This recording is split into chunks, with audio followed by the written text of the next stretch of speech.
Okay. Hey guys, welcome. I'm just setting up here. We'll be live in a few minutes.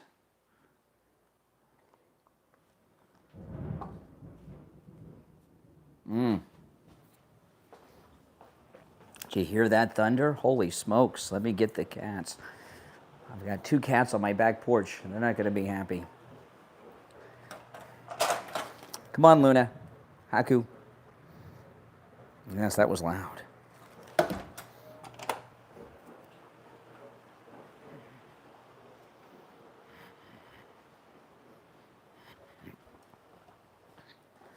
Boy, oh boy. That was some loud thunder. I don't know if you guys heard that. Hold on. Hello?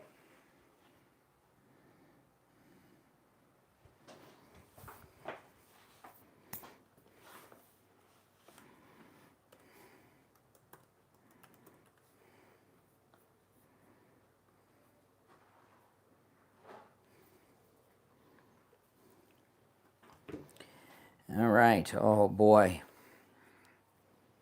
We'll be live in a few minutes.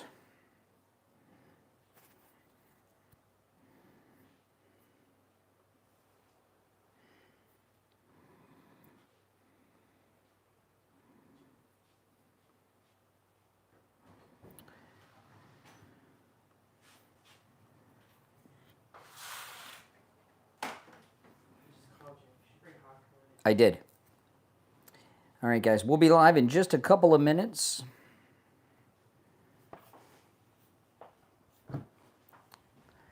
Boy, that thunder was loud. Well, it's hurricane season. It's Florida, man. It is hurricane season, no doubt about it.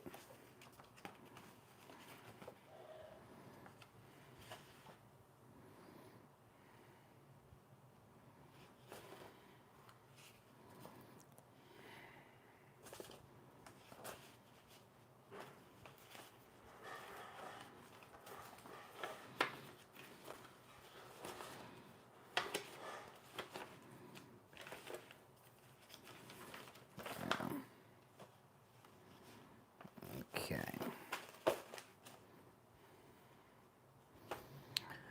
Wow. That Gavin's the president of what? The president of the Loser Democrat Society, perhaps, but certainly not of the United States. If you're on hold, hang in there. The show will start in a little bit, and I'll take calls when the show starts. I got a haircut yesterday because I have that appearance on Saturday. I had to get a haircut. My hair was very long.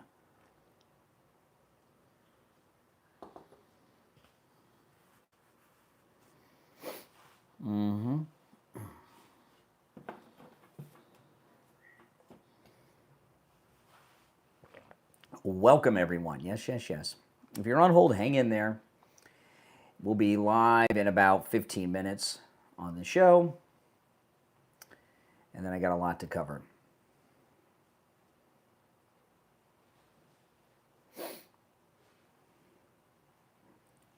The president of Canada.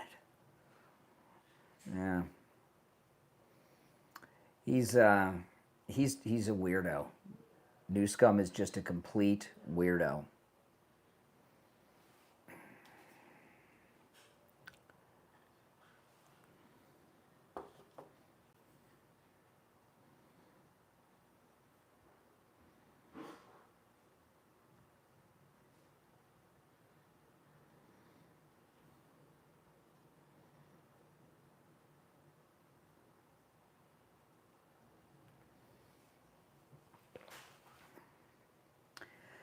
Oh boy.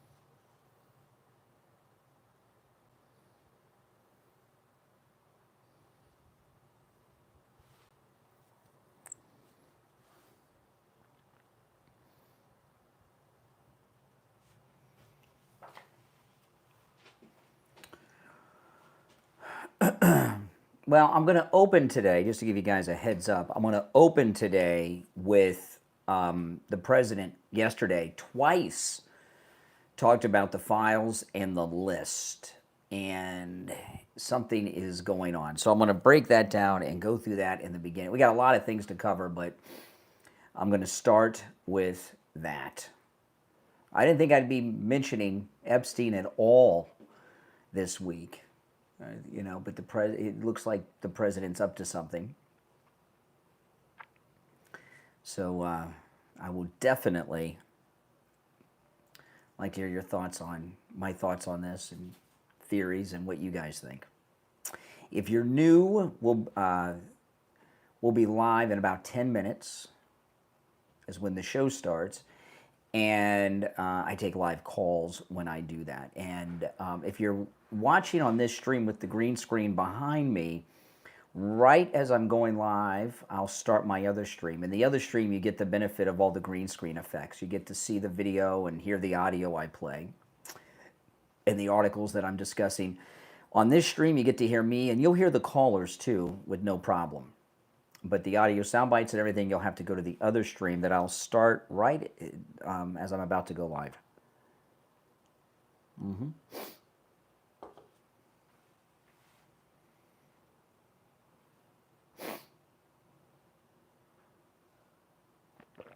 Good morning.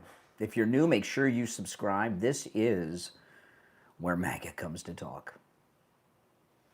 Trump's healthy. He's looking great. He's looking great.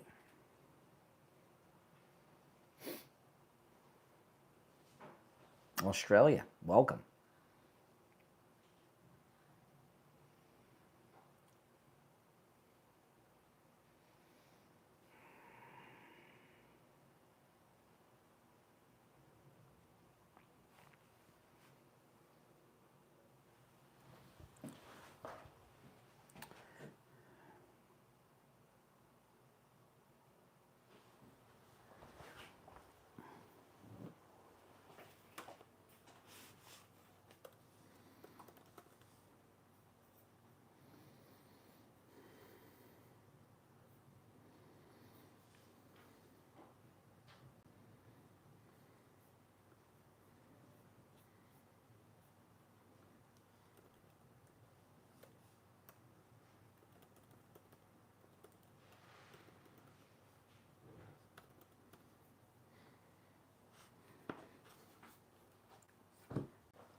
Welcome, welcome. If you're new, subscribe. When I go live in about 8 minutes, we take calls. If you're on hold, hang in there.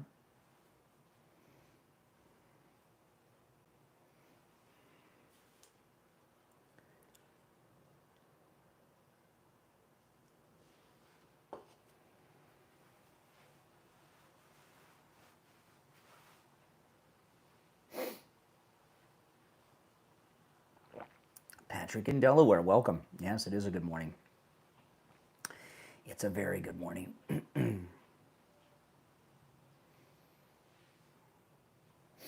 Kathy, new subscriber, welcome.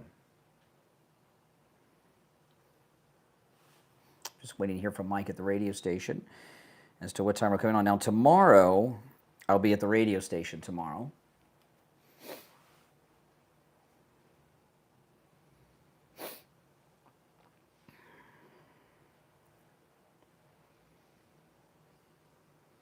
Thailand, welcome.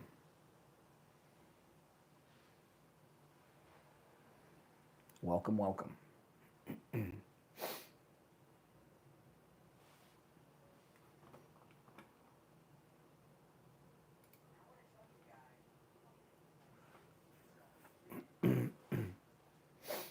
Why bring up Benny Johnson? What did Benny Johnson do?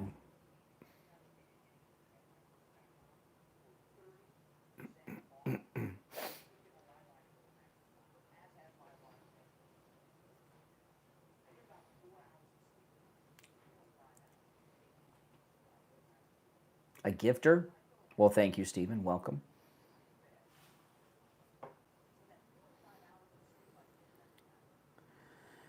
Okay, we will be live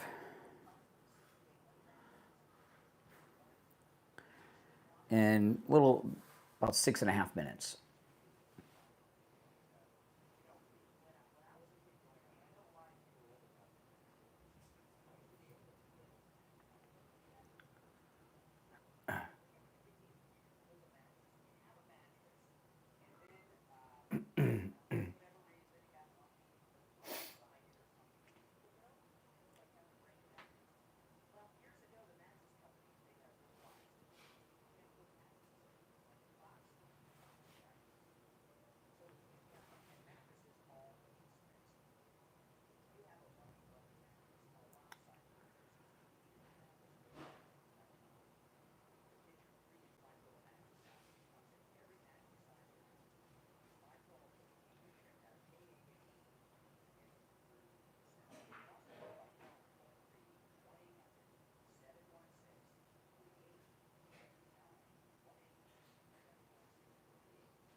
We got about 5 minutes and we'll be live.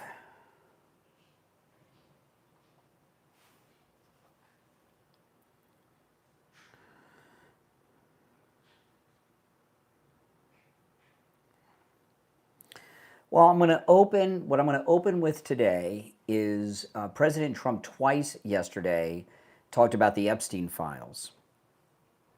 So something's going on with that. So I'm going to open with that. We're going to talk about that, take your call. There's a lot of other things to talk about too.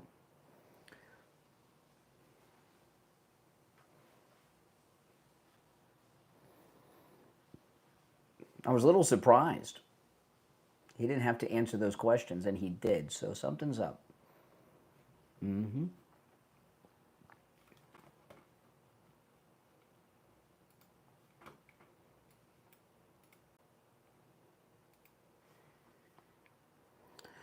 Murata, welcome.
I don't know if I believe that Elmo was hacked.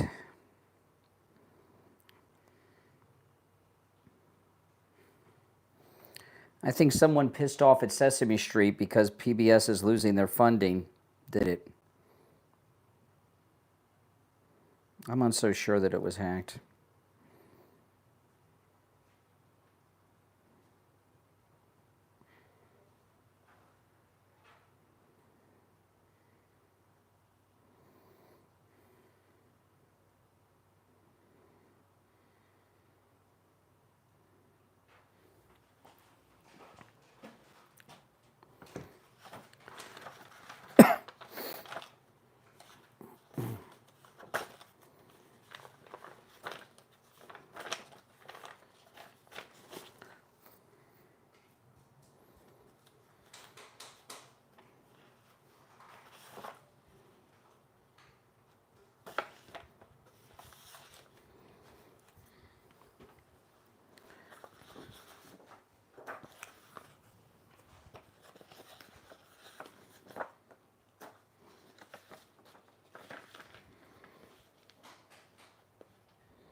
All right, we got about a minute and we'll be live, guys.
Welcome to the program, everyone. My name is Brian Craig, and of course, you're listening to Florida's longest running radio show, The Steve Kane Show, on the radio since 1977, celebrating 48 years on the radio. And in just a couple weeks, when August hits, it'll be the beginning of the 49th year. That's right. Okay, we've got a lot to cover, and what I'm starting with is something I didn't think I'd be talking about for a while. But President Trump talked about it twice yesterday, and then something happened on CNN. So something is going on, and something's about to happen. And as always, you know, President Trump has a plan. And what I'm talking about is the list and the files and all of that and everything that goes around it. President Trump twice yesterday talked about the files and the list and said some things. So what's going on here? I'm going to play you in a moment a couple of clips of President Trump, and then I'll get into the CNN thing a little bit later, and I'll share my theories. But you know, you got to understand something here. The Democrats are in a complete panic right now. They're in a complete panic. They're in disarray. They have no leadership. They have no prospects. They were rejected by their own people. President Trump not only won all the battleground states, he got a lot of Democrats to vote for him in Pennsylvania and elsewhere. Why do you think Fetterman is running around talking like Ronald Reagan all the time? It's because President Trump has woken up and red-pilled, magatized a bunch of lifelong Democrats who are fed up with the government and have seen the light as to what's actually going on. And because the Democrats are in a state of panic, and make no mistake about it, they are, and panic is hysterics and fear. So when someone's in a panic attack, when they're suffering from anxiety, when they're living through some fearful event in life, that's when they start making all the wrong choices on everything that they do. And that makes it easier for us and, of course, President Trump to get what he needs to get done and manipulate these losers. So let me just play this. Let me dive right into it. This is the first clip.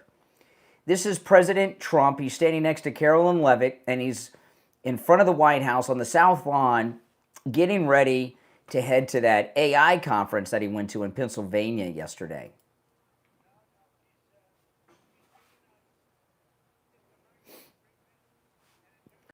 Okay, now the reporter had asked, her or she, that's Pam Bondi. The reporter asked if Pam Bondi gave him a briefing on the Epstein files.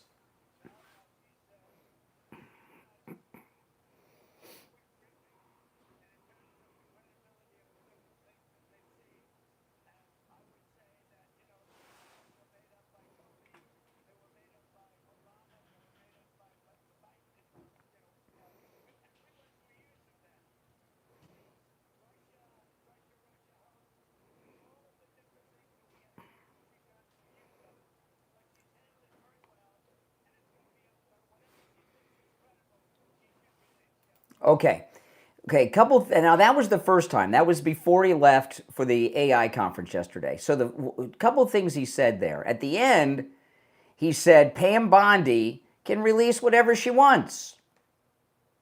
So he's given the green light to release the files that the other day he said, less than a week ago, said we shouldn't be even talking about it anymore.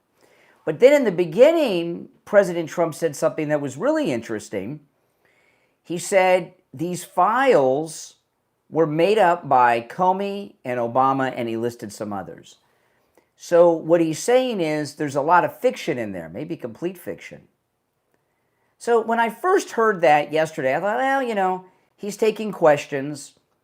Somebody asked and he answered, but he didn't snap back at him. When these questions were asked a few days ago, he was like, why are we talking about this? Stop talking about it. Don't talk about it. It's boring. But he didn't do any of that.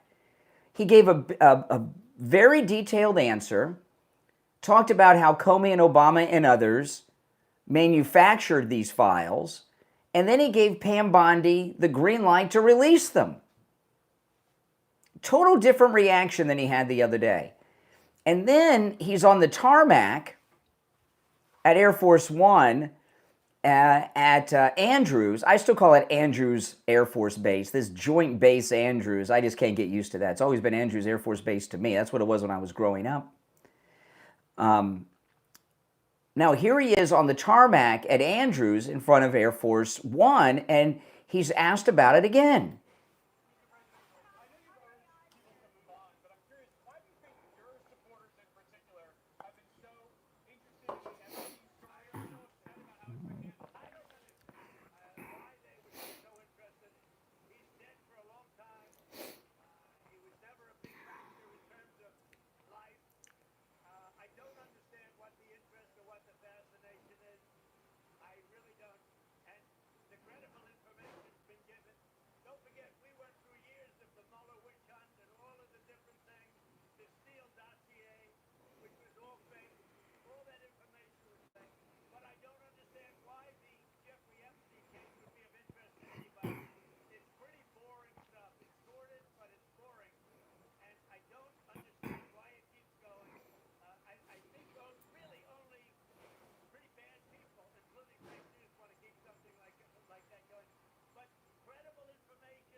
Okay, so then he gave his green light to release it again.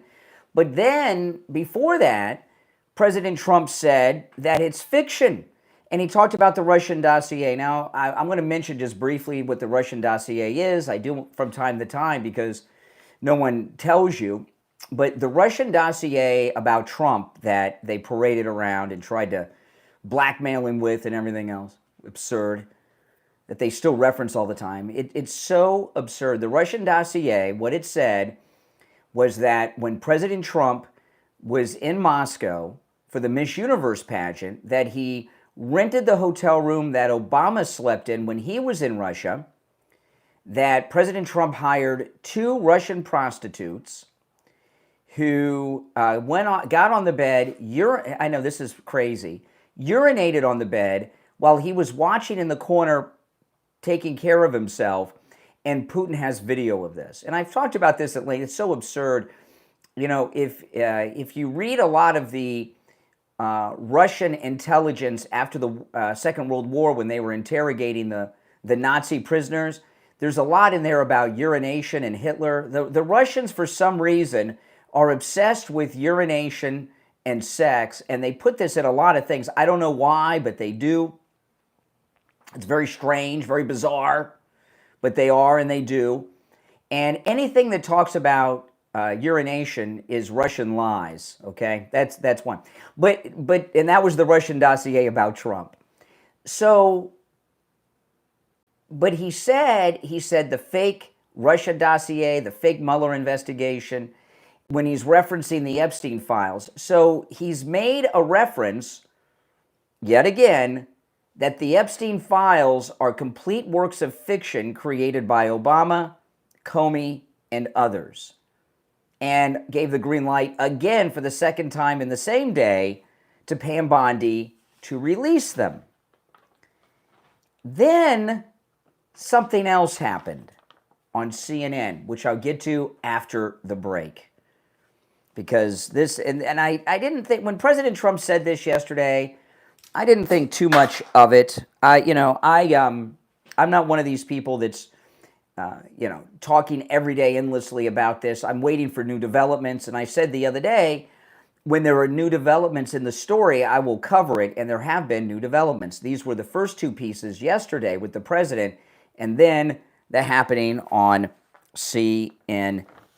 But first, I want to tell you about the free doorbell camera from Slomin's that you can get for free with the installation of your Slomin Shield. This is an absolutely amazing thing. And to be able to get it for free, with the Slomin's doorbell camera, you get a notification on your phone anytime there's movement in front of your house. And you don't have to have a house. You can have this on a condo or an apartment as well. It's part of the security system we have at the radio station too, and that's in an office building. It's spectacular. And the footage is very, very good. You can see it in real time very well. And you can get a free doorbell camera that connects directly to your cell phone with the installation of your Slomin Shield. Slomin's is also going to give you a free customized home security system and professional installation when you use their low-cost central station monitoring. They're going to give you an LED touchscreen, a motion detector, 10 contacts for your doors and windows, a lifetime warranty, and a backup battery. Plus, you'll get a free doorbell camera with the installation of your Slomin Shield. Give them a call, 833-283-5050. And by the way, no matter where you're located, give them a call. It also makes a great gift for mom, for dad, for grandma, grandpa, or your adult children that are out on their own. 833-283-5050, 833-283-5050. If you're on hold, stand by. I certainly want to hear your thoughts on all of this. The number is toll-free no matter where you're tuned into us at 888-465-2631, 888-465-2631. I'm Brian Craig. It's the Steve Kane Show. We'll be right back.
All right, guys, and you can also order your MyPillow mattress topper over the phone, 1-800-716-4879, 1-800-716-4879, promo code Kane. Order yours. It'll change your life. I promise you, you'll love it.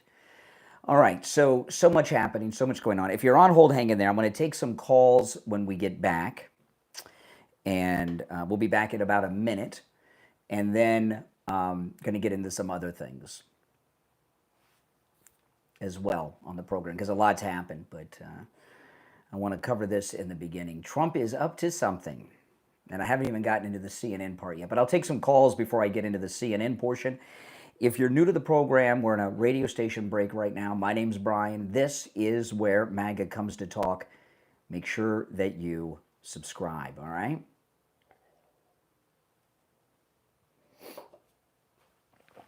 My alligator Alcatraz coffee cup is in the dishwasher.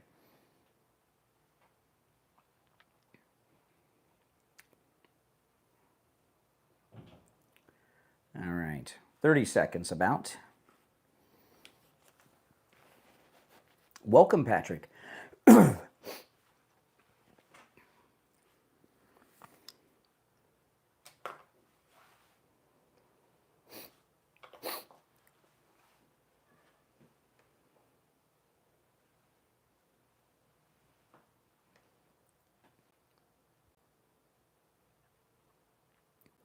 Okay, we're back. I want to take some calls. So something is going on here. I want to hear your thoughts on what the president said yesterday, and then there's more that I haven't gotten to yet. You're on the air. What's your name? Where are you calling from? Hi, good morning. This is Melissa calling from Rome, New York. All right, Melissa, what's up? My thought is, I think why people are so upset about it isn't getting the list. It's the fact that children and underage girls were hurt. Uh-huh. And it's about the trafficking. I think that's the big deal. Yeah, but you know, my whole life, and I'm sure you too, we've been hearing people call for the release of all the JFK assassination files. Remember that? All our lives. Sure. They made how many movies and documentaries have been made, and how many books have been written. They released all the files unredacted a few weeks ago, and you know what's in them? You know what they found? Nothing. Correct. You know, when people are doing crime, they don't typically keep records of it. And that's a great point, but here's my point. I 100% agree with you, and let's move on. But the fact is that underage girls were trafficked. Yeah. And I think people are just angry about that, which we all have the right to be, because it just shows what scumbags they are. Well, look, President Trump has shut down the largest sex trafficking and child trafficking operation in the history of humanity when he shut down the southern border. Very good point, by shutting down the border. Very good point. I just yeah. had to say that. Appreciate you. Well, thank you. I appreciate you. All right, take care. From New York. Yeah. So then, you know, and I heard the president talk about this yesterday, and obviously he's changed his tune, right? There's two clips I played for you. Yeah, he didn't shut the reporters down. When reporters asked about these questions before the weekend and over the weekend, he immediately shut them down. This is old news. I don't know why you're talking about it. What are you doing? But now not only did he answer the questions with detail, he gave Pam Bondi the green light to release everything. And then he also gave us some information that they're complete works of fiction written by Obama, Comey, and some other jerks. And one thing that really got me thinking about this, last night, Anderson Cooper, I'm not going to play the audio because I can't stand listening to these three jokers, but Anderson Cooper had two top Democrats on, and Rahm Emanuel and James Carville. And you may say, they're not big Democrats. No, they're big bosses at the upper level of the DNC. They're superdelegates at the Democrat convention, and they're behind-the-scenes puppet masters. And this entire segment on Anderson Cooper, both Rahm Emanuel and James Carville, all of a sudden, they don't want the Epstein files released by Pam Bondi. They were saying that they're a distraction. We need to be talking about alligator Alcatraz. We need to be talking about the big, beautiful bill. We need to talk about the issues, not this distraction. And Anderson Cooper didn't even challenge them on that. Pretty long segment. They also talked a little bit about Obama, but it was mostly about this is a distraction. So now all of a sudden, CNN, two of the top Democrat power brokers, don't want it released after Trump twice said yesterday to Pam Bondi she can release it if she wants. So what's happening here?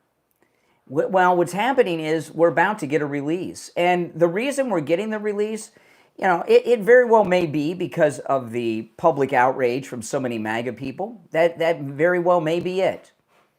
And I know so many of these influencers are going to start doing victory laps and take credit for doing this. They'll take credit while giving you the credit. This is happening because of you, but what they're really saying is because of me. And that may be a factor, and it may be the reason. But regardless of this, it's when it is we are going to get things coming out. And then, you know, the night before last, Lara Trump said release them as well, right? She did an interview the other day. I can't remember who it was. Was it Benny John? I can't remember who interviewed Lara Trump the other day, but she said release them. And she's obviously a Trump insider. Her last name is Trump, and she's right there. So these are definitely coming out. You guys can chill out. But I've told you this for months and months. Be prepared to be disappointed. It'll be very interesting with President Trump talking about how these are works of fiction. So we're going to get some of that. There's no question about it.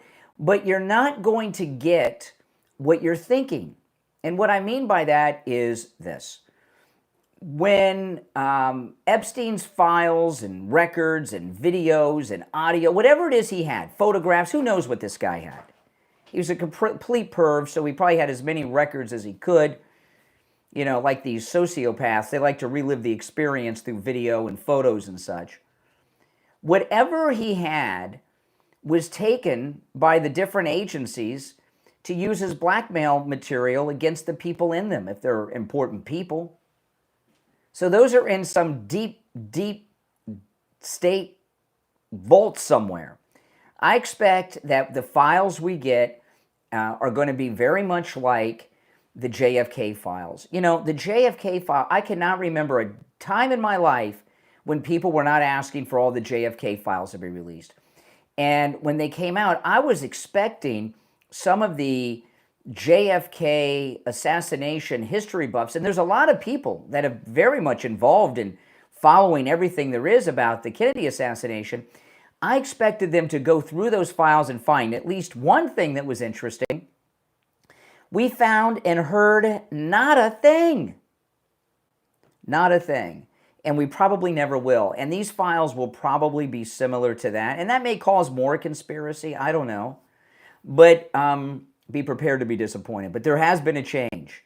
And we know that because of Rahm Emanuel and James Carville, all of a sudden the Democrats don't want them released. Now they may not want them released because there's nothing there to hold over Trump. They want to keep this thing going that Trump's on the list, which we know he's not, for all the reasons everybody has said 1,000 times in the last week.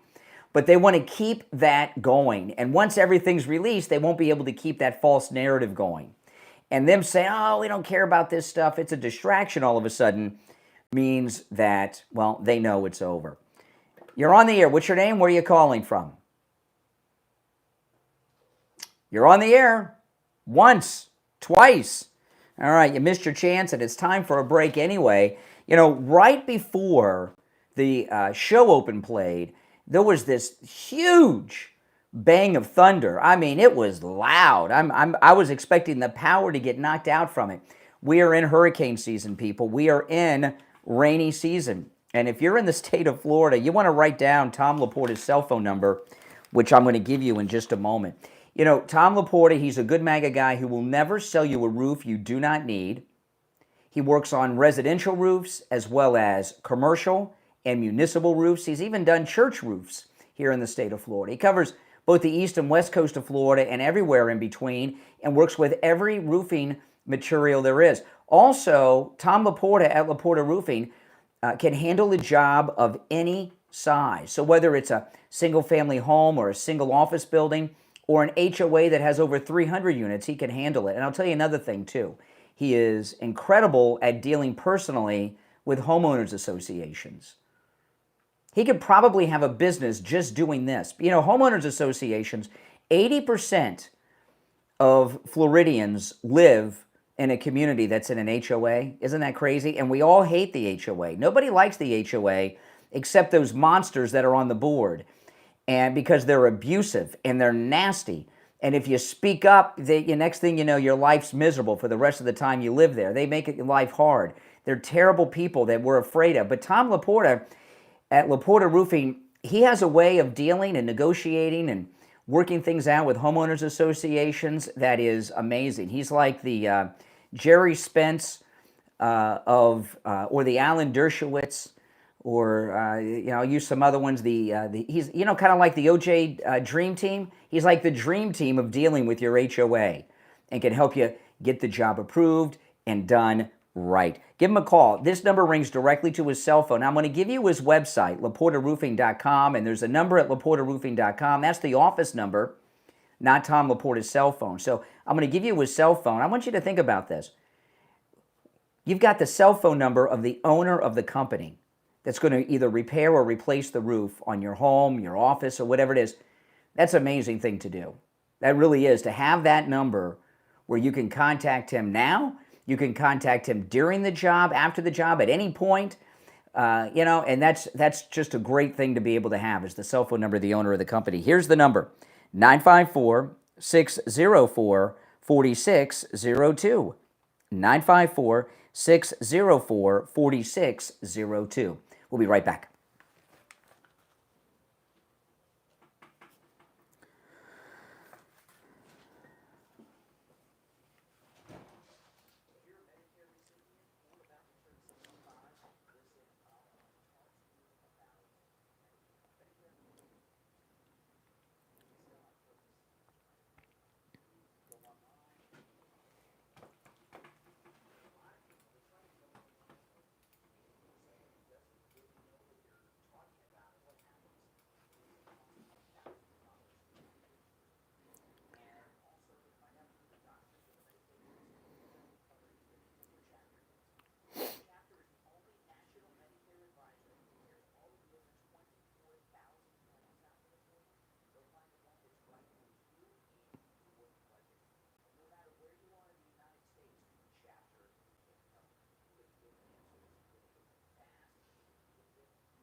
All right, we'll be back in a few seconds.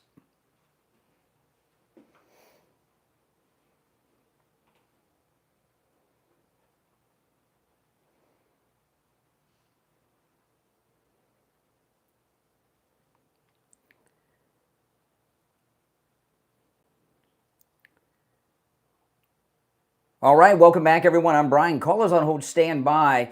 Don't forget, guys, I'm going to see you all Saturday morning at 10 a.m. at Attorney Barry Siegel's Medicaid seminar in Boca. And you may not have heard me talking about it too much. Barry called me Friday after the show and told me that it is, even though it's free, it's filled up. I shouldn't say, I guess not sold out because it's a free event, but it's filled up. And I want to thank everybody for being there. I will see you there Saturday morning at 10 a.m. I even got a haircut yesterday because of it. I wouldn't have gotten my haircut yesterday. I would have waited a couple more weeks. But I got a haircut for you guys, so I look forward to seeing you all. All right, let's go to the phones, 1-888-465-2631. You're on the air. What's your name? Where are you calling from? Hello? Yeah, you're on the air. What's your name? Where are you calling from? How you doing, brother? My name is Leo. I'm from Florida. All right, Leo. All right, here's some things I wanted to touch on. So, absolutely, there's a shadow government, the cabal. They are the puppeteers of all the bad in the world. The one thing I wanted to bring the attention to is when Trump spoke at the Bitcoin conference, he made a couple of major statements.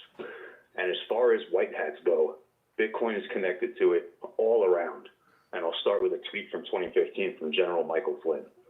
I'm assuming people on the air know who General Michael Flynn is, but in 2016, he tweeted, Bitcoin is our evolutionary destiny.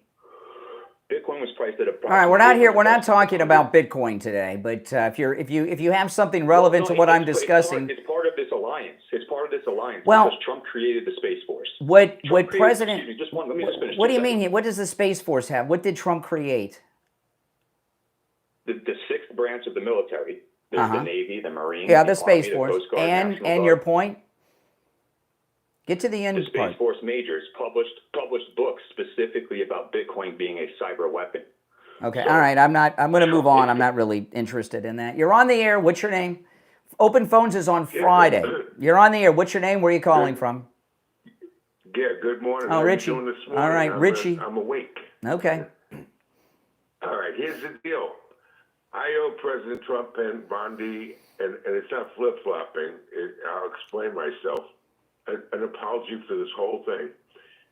I seen Patrick Bet-David yesterday. He had an actual list of what President Trump ran on. President Trump did not run on this Epstein garbage. President Trump, that's why his reaction was, are we still talking about this guy? He ran, in other words, the MAGA wanted to know what went on. He said, well, that wasn't his priorities at all. The whole time it wasn't his priorities, but the press and the Democratic Party made us think that was what it is.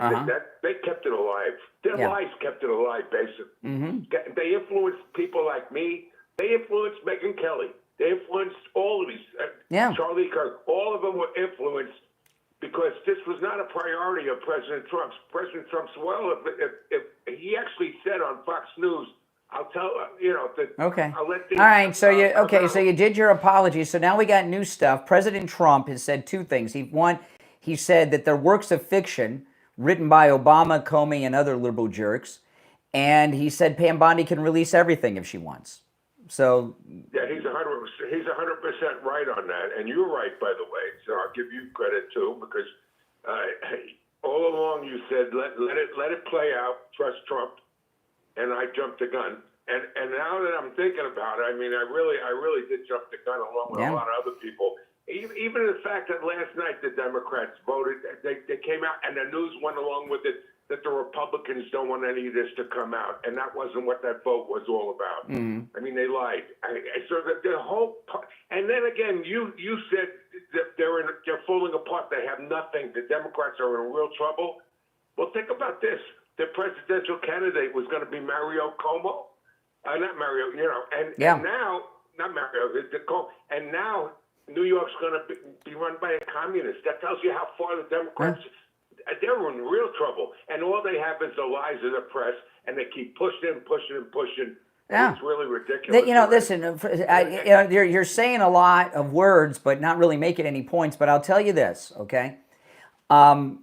You've always got to trust in Trump on these things because he knows more about these things than you and I will ever know, and you can always trust him to do the right thing.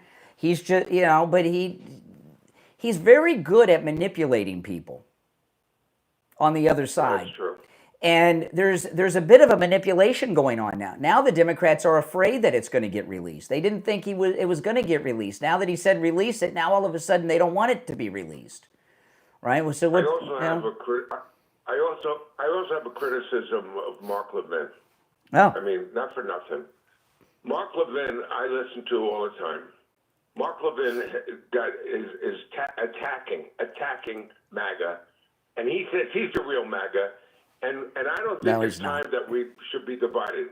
We should not be divided at this time. You know, I'm not a fan of Mark Levin. He was a big never Trumper in the first campaign. I don't trust him.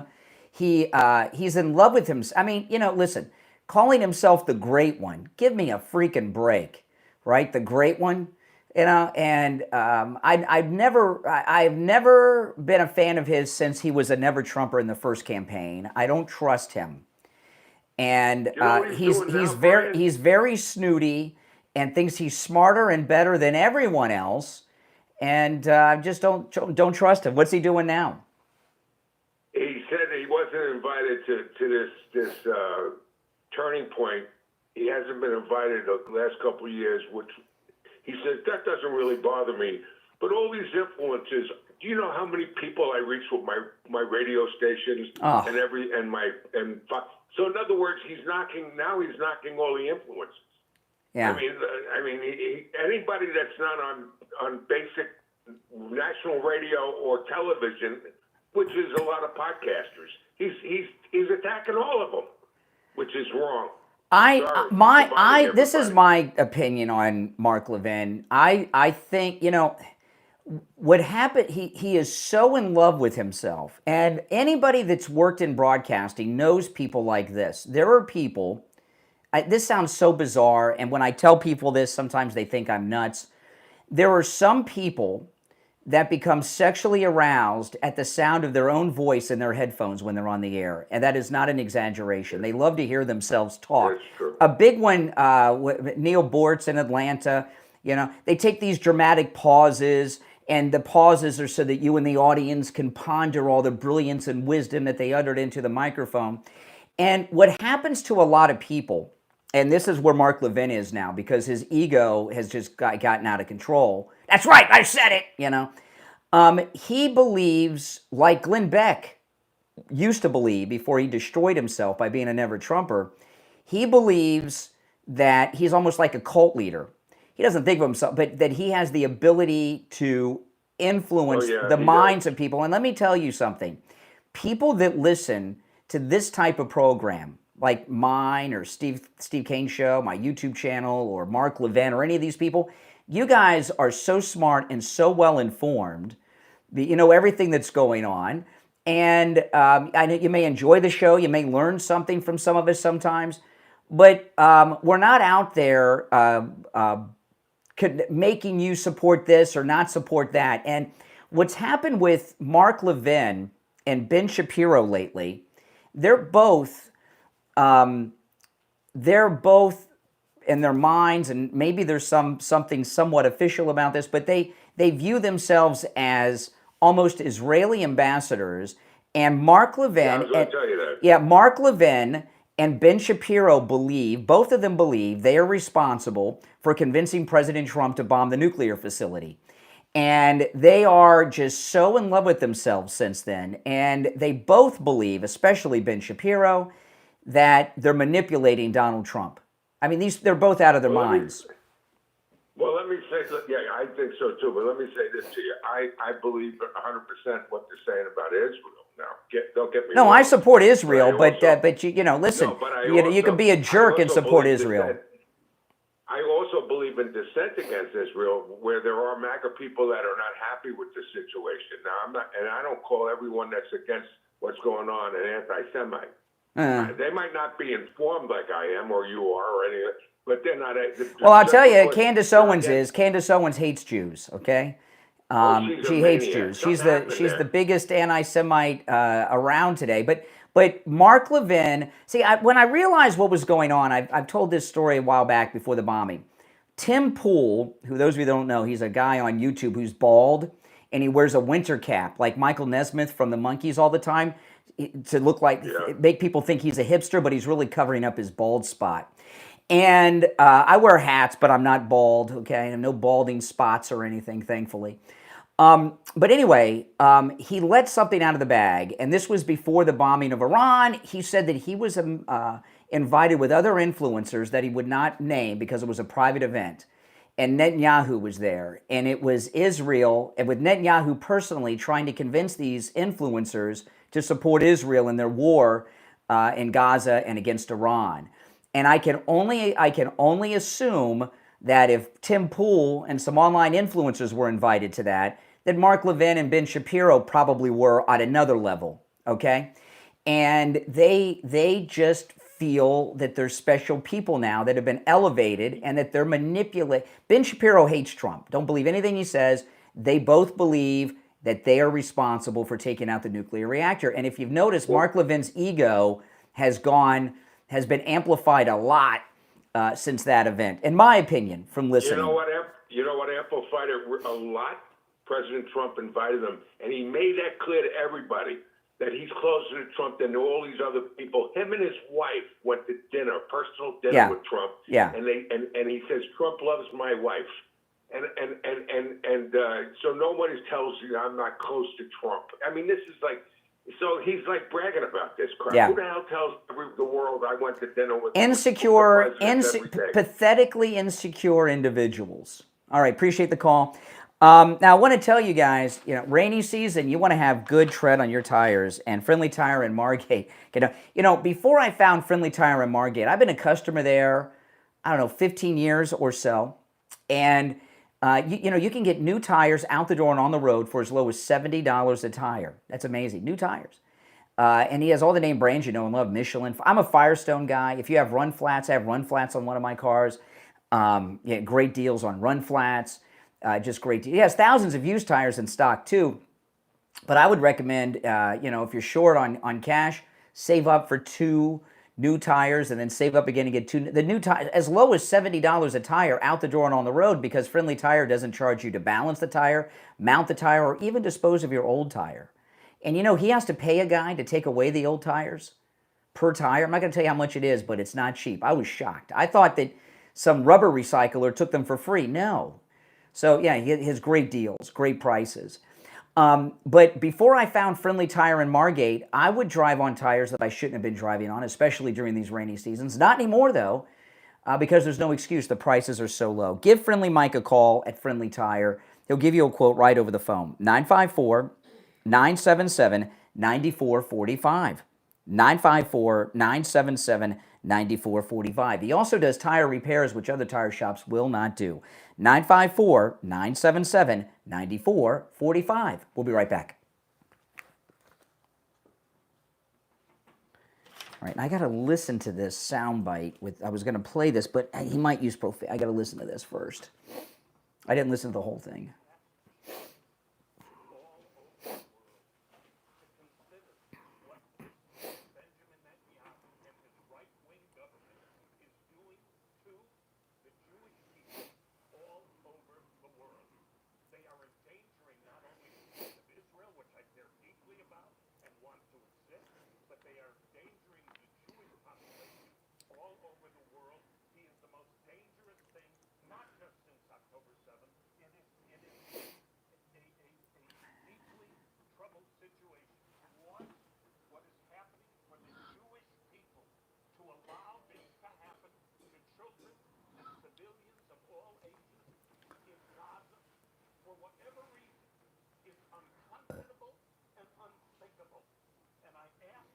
Ugh.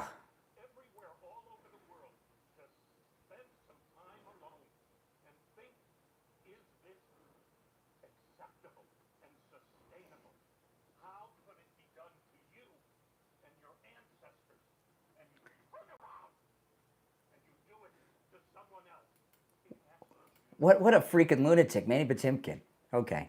Actors should just shut up and act.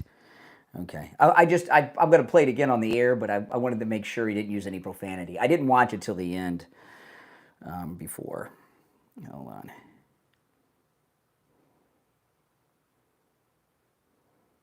He's a lunatic. Mandy Patinkin.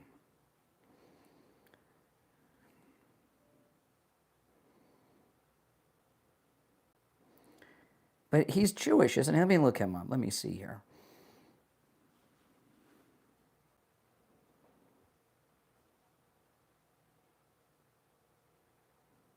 Yeah, okay. What a lunatic.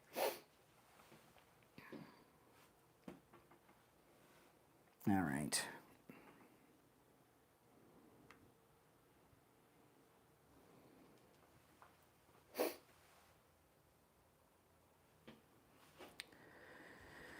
We'll be back in a little more over a minute.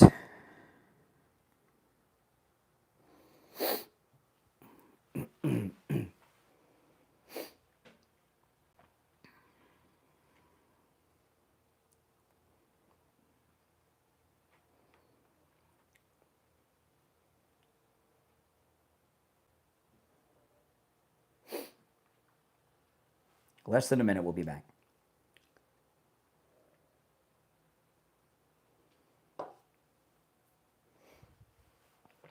I guess that's his wife who's trying to calm him down.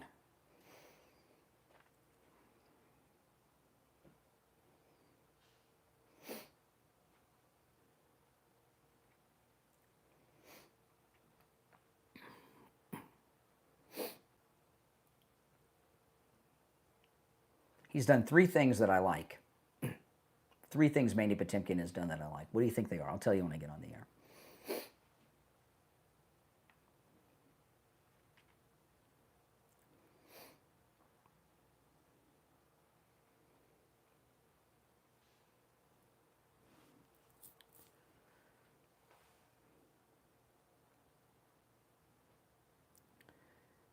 Welcome back, everyone. I'm Brian Craig. It's the Steve Kane Show, Florida's longest running radio show. If you're on hold, hang in there. Mandy Patinkin has just lost his freaking mind. He was on stage somewhere talking about Israel and the war in Gaza. I'm going to play it for you in a moment. And he is a textbook example of how actors should shut up and act, right? Just a complete lunatic. He's done 3 things that I like. He played the alien in Alien Nation with James Caan, which is really a liberal movie about illegal immigration. But anyway, Alien Nation, the movie, not the TV series. He was the alien. Pretty good. I like the TV series as well, but he was in the movie. I like that show he was in, Homeland, which was really, really good, except that season in Europe. But other than that season in Europe, it was one of the great television shows of the last 10, 20 years. And then I do like Criminal Minds, although this season sucked, but Criminal Minds, which he was in, is pretty good. But no, The Princess Bride, I know some will say, well, he was in The Princess Bride. About a year ago, my wife and I said, let's watch The Princess Bride. We hadn't seen it, and it's with kids. And I've never seen it from beginning to end. I saw clips of it here and there. And if you go back and watch The Princess Bride now, it sucks. You won't like it. It's not that good. Maybe when we were kids we liked it, but go back and watch it this weekend. Don't do it now. Don't do anything until after 9 a.m. today, but do it over the weekend. So here's Mandy Patinkin, and he's talking about Israel and the war in Gaza. Listen.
Ooh. and you do it to someone else.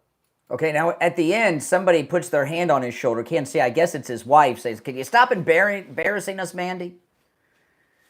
Oh my goodness! This is how the Holocaust happened. You know, I never really paid too much attention to Mandy Patinkin. During the break, I looked up his bio. It says he was raised as a conservative Jew and went to religious school as a kid. But it's interesting, raised. Does that mean he's no longer a practicing Jew? I don't know. But I do know this, that, Gaza, Gaza used to be part of Israel. And they made an agreement and they gave it to the Palestinians. And there was a lot of opposition to it. The left, of course, were in favor of it. The conservatives around the world, including Israel, were against it. And all those against it said that what would happen is what happened on October 7th. They said they're going to use Gaza. It's almost like having an aircraft carrier of jihadis to attack Israel all the time. And Gaza, when it was part of Israel, was a really beautiful place. It was very nice. It was beautiful and high tech. And I remember the day that they handed it over, when the Palestinians came in, they started wrecking everything. It was total anarchy. But here we are. I can't remember what year that was, but all these years later, they've been doing it all along, but they did it hardcore on October 7th when they went into Israel, raped and murdered the women and the young men there and wives and everything else, and then took sex slaves and other hostages back into Gaza. I don't hear Mandy Patinkin talking about those who were raped and murdered at the music festival or taken back to Gaza as slaves, labor and sex slaves and hostages. I haven't heard Mandy Patinkin. He doesn't have any thing to say about what they've done to those people. But, the thing about Israel, if you look at the Middle East, Israel is so tiny. When you see a whole map of the Middle East, you can't even hardly see Israel, right? The other countries are so big, and out of all the countries, Israel has like the least amount of natural resources. All the big resources like oil are in the other countries. Why are they always harassing Israel? Because they don't want Jews to live. They want to complete the Holocaust. That's what's going on. It's the Jewish state. But the reason I played this is not so much to talk about Israel, to talk about what's going on in New York City. This Jogn, if the election were held today, he would win. We've got this idiot Governor Cuomo running as an independent. Mayor Adams is running as an independent. And this clown Curtis Sliwa is still running as a Republican in a hopeless race, when they should be united to stop Jogn from becoming the mayor of New York City, because liberals like Mandy Patinkin would vote for him. I was talking to a friend of mine, he's Jewish, and he was telling me that his niece is going to vote for Jogn. She's a Jew. She's going to vote for Jogn. I said, did you tell her this is how the Holocaust happened? He said she doesn't want to hear it. And we've got Mayor Adams, who looks like he's asleep when you see him on TV. Have you seen him? He was on Patrick Bet David, and I've seen him on some shows. He looks like he's asleep. And then you've got this lunatic, Governor Cuomo, who just lost to Jogn, right? So they're splitting the votes. They're splitting the independent vote. They're splitting the votes of reasonable people. And then you got Curtis Sliwa over there taking a few votes too. We're in big trouble. We're in huge trouble with this guy becoming the mayor of New York City. Look at what's happened in this country. Look at what's going on in Minnesota, parts of Michigan. Did you see that video that was all over X yesterday of the Muslims in Michigan? You would have thought that was in Mecca or Medina, but it was Michigan, wasn't it? Was it Michigan? Yeah. And liberals out there, and I know there are many of you listening to me right now, liberals are insane, and they have this superiority complex. They think they're smarter than everyone. They're not. They're stupid. Now, I want to tell you about Mike Lindell's 3-inch MyPillow mattress topper. My wife and I have been sleeping on our MyPillow mattress topper for years. We love it. Basically, what it does, it turns your entire bed into a big MyPillow. It comes in every mattress size, by the way, no matter how small or how large. It comes in from twin all the way up to split king and California king, every size in between, including those sizes for RVs and truck drivers. We have them on all our beds. But you know, it comes with a 60-day money-back guarantee. Not that you're going to want to take advantage of that, but a 10-year warranty. It's amazing. It's machine washable and dryable. And the cover is made of that same material that the MyPillow 2.0 is. During these hot summer months, it keeps you cool and comfortable all night long through your whole body. But if you have a lumpy, bumpy mattress or a lopsided mattress, don't spend all that money on a new mattress. Get the MyPillow mattress topper. Don't just take my word for it. Listen to this. Gary and Phyllis said the 3-inch MyPillow mattress topper totally rejuvenated our 12-year-old mattress. So go to MyPillow.com. Use our promo code KANE at checkout, K-A-N-E. Get 30% off your MyPillow 3-inch mattress topper. You can also order by phone, 1-800-716-4879, 1-800-716-4879. 4879. Promo code KANE, K-A-N-E. All right, 1 hour down, 2 to go. If you're on hold, stand by. We got a lot more to cover, and I will go back to the phones. Our number is toll-free, no matter where you're listening, 888-465-2631. 888-465-2631. My name is Brian Craig. This is Florida's longest-running radio show, The Steve Kane Show. Back after this. If you're new, make sure you subscribe. This is where MAGA comes to talk. No doubt about it. And if you want to call in, the number is pinned in the live chat. It's toll-free no matter where you are listening. Mandy Patinkin is a complete nut job. I mean, there's no one as insane as that guy. Okay, when we get back, I want to get into a little bit. You guys love Stephen Miller. Is Stephen Miller not the best? He is so good. I love Stephen Miller. If you love Stephen Miller, press 1 in the chat.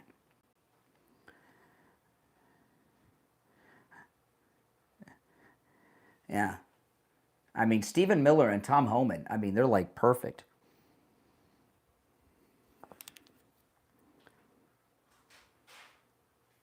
Absolutely. Absolutely. We'll be back in just about 2 minutes. And then I will go to the phones. So if you're on hold, hang in there.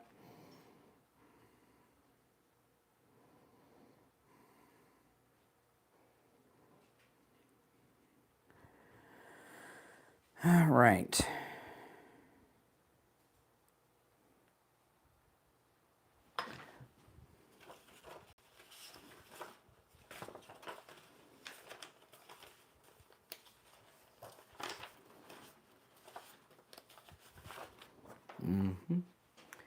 Indeed.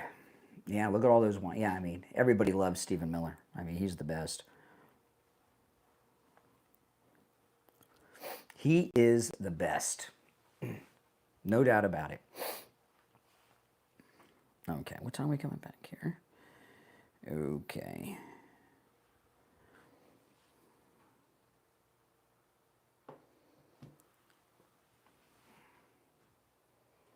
We'll be back shortly. And if you're on hold, hang in there. I'll go to the phones. I'll start going back to the calls when we get back. Welcome. Make sure you subscribe if you are new to the channel. You will love this channel, I promise you. And when I'm live streaming, I'm always taking live calls. I also host my podcast here live in the afternoons. You can call me on my podcast as well in the afternoons. I'll have a new podcast today.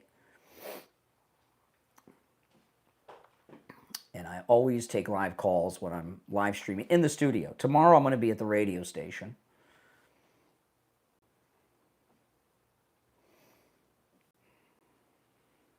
Less than a minute, we'll be back.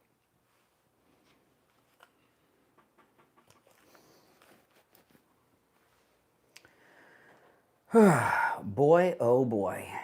Mandy Patinkin is nuts. I mean, he's having like physical symptoms. He was about ready to collapse in hysterics. What a nut.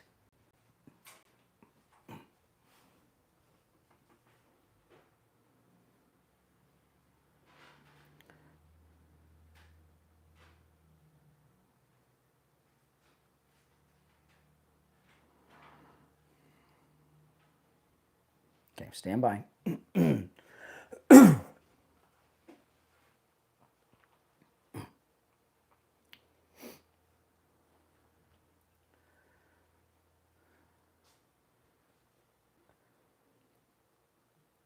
Hour number 2 has begun. I'm Brian Craig. You're listening to the Steve Kane Show, Florida's longest running radio show. I'm going to take a call, maybe 2 or 3 of people that have been holding since before the top of the hour. I've covered a lot, and I've got a lot more to get into, so stand by.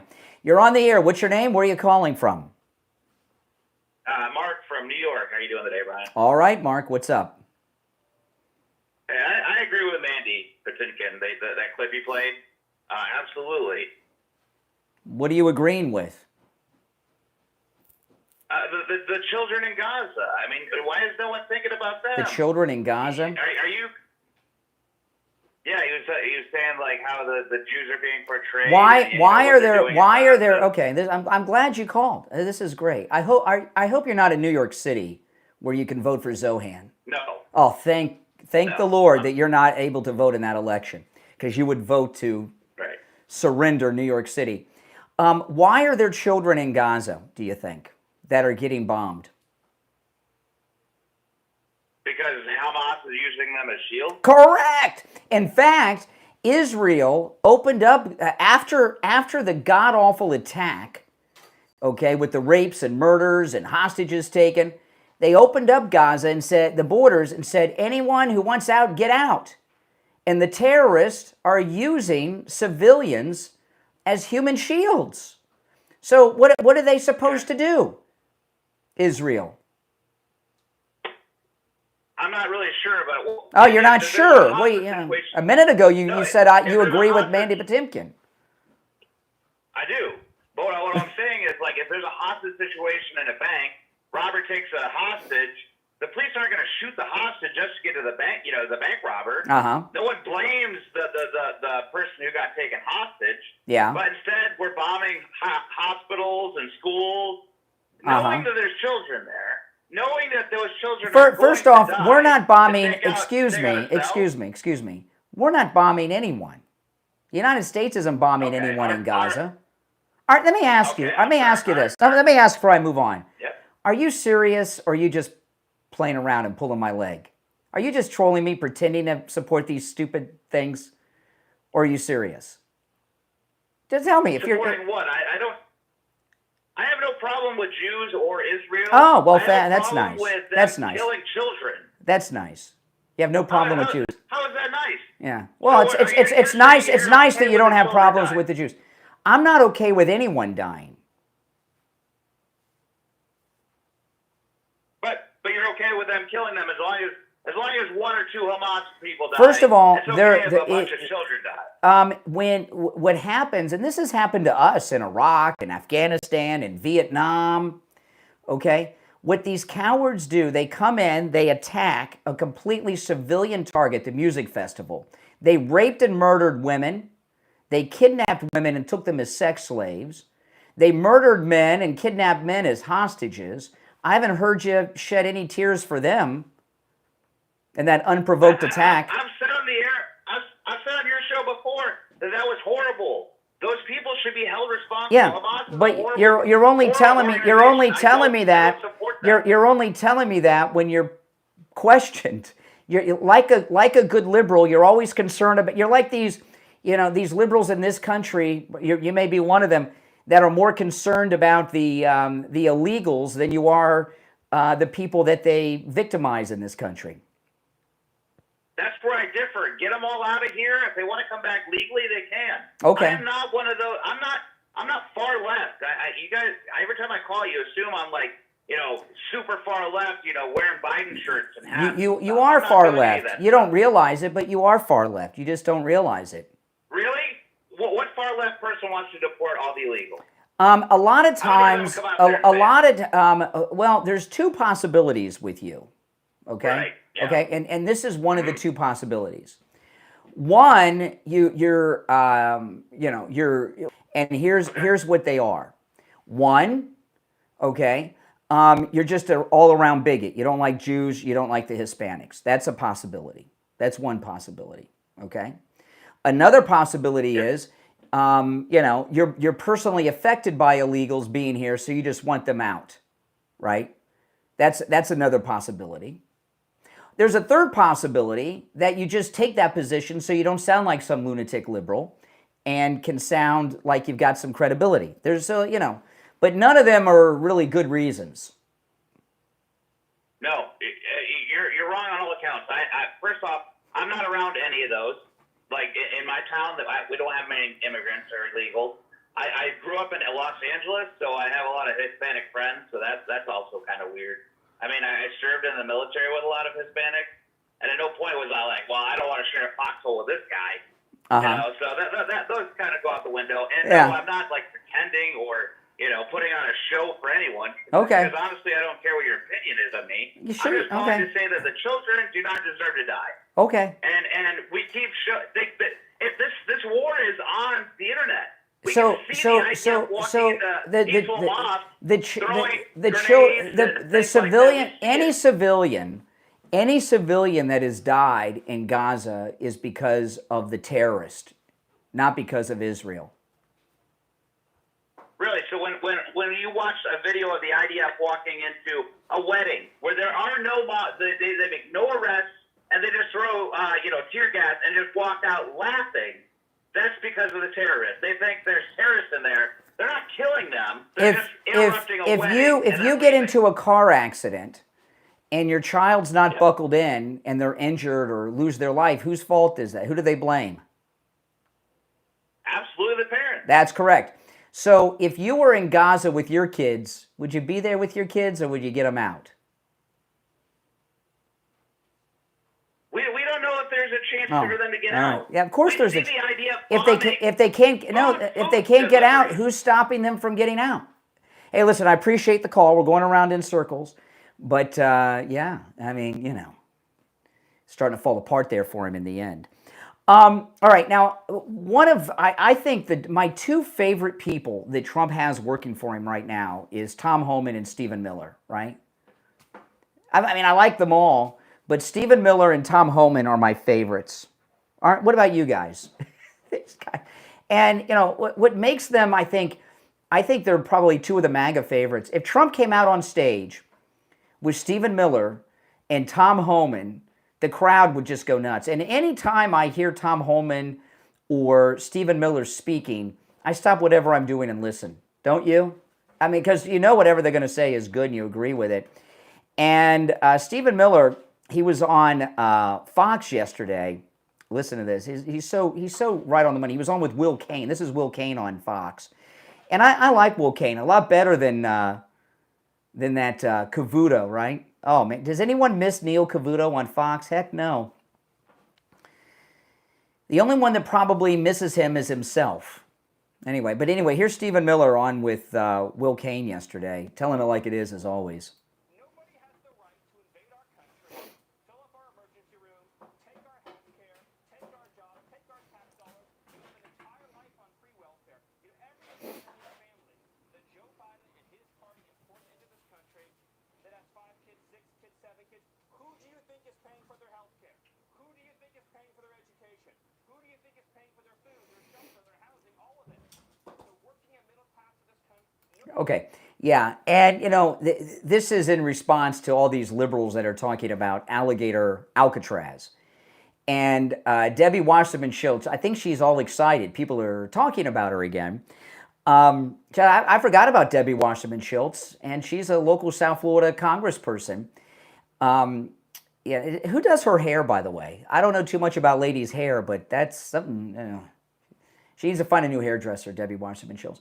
But she's talking about the conditions in the jail. In particular, she was talking about the jail toilets. Even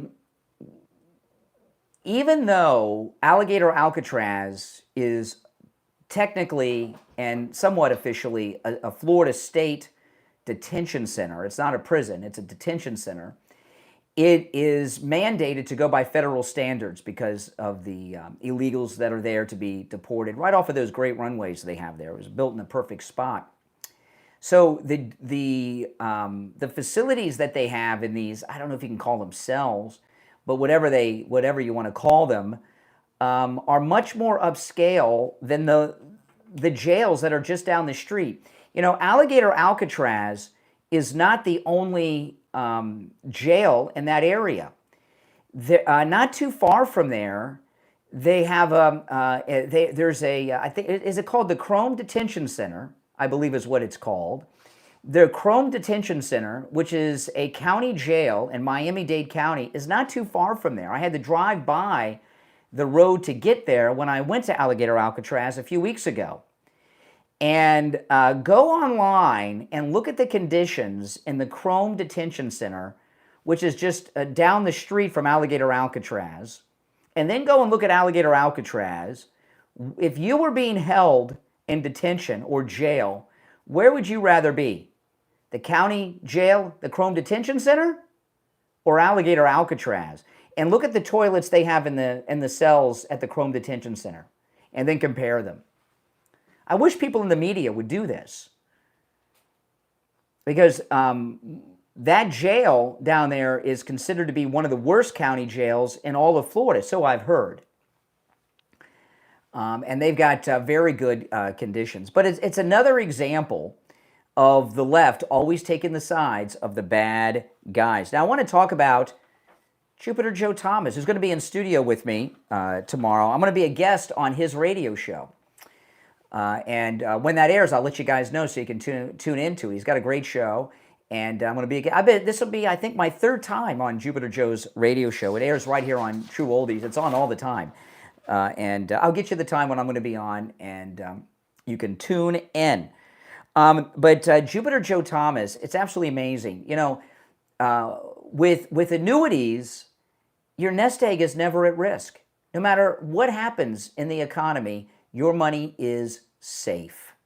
And you're guaranteed an income stream for the rest of your life. Pretty good deal, isn't it? Absolutely. And Joe Thomas offers free phone consultations, which you can take advantage of no matter where you are located. Take advantage of this. Set it up. Joe will tell you how to protect your money from stock market losses.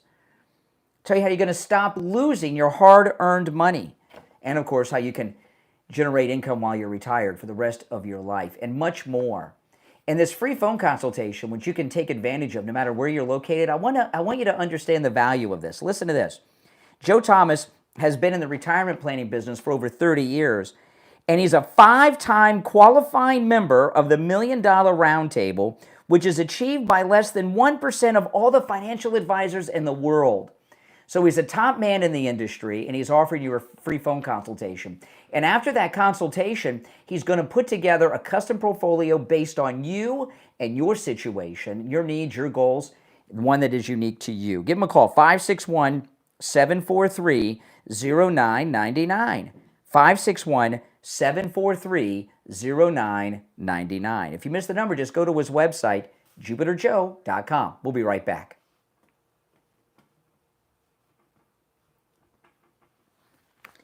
If you're on hold, stand by. Now, I'm going to consider Stephen Miller and Tom Homan as one person, okay, just for the discussion. Is there anyone, other than Trump, of course, is there anyone Trump has hired in this second term that you like better than Stephen Miller and Tom Homan? Because those two were my favorites, and they're pretty equal. So is there any, I can't think of anyone that I like better. Can you?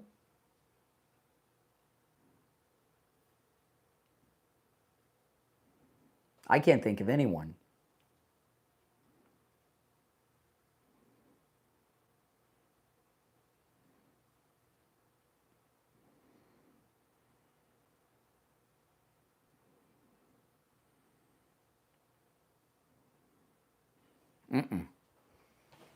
If you're on hold, hang in there.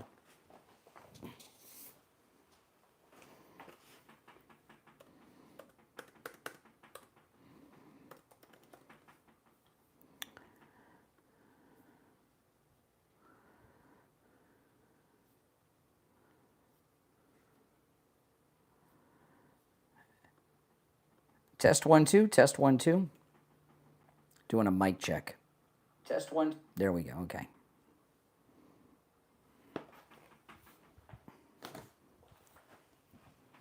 If you're on hold, stand by. I will go back to the calls.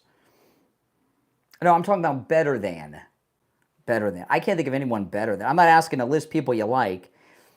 Those are my two favorites. So, who do you like better than? That's the question. Right? That's a tough one.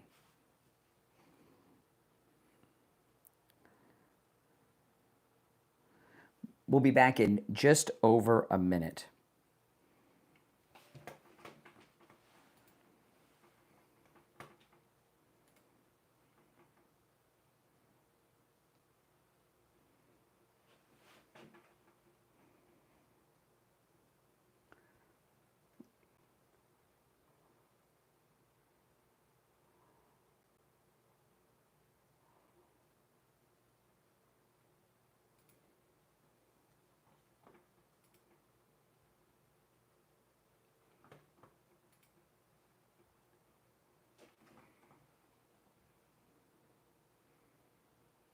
All right.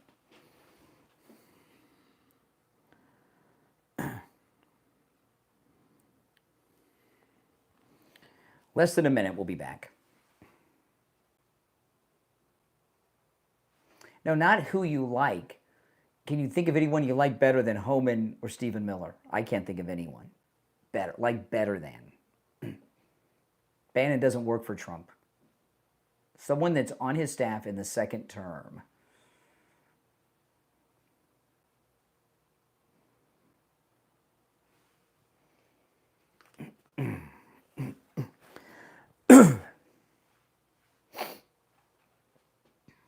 All right, stand by. We're coming back.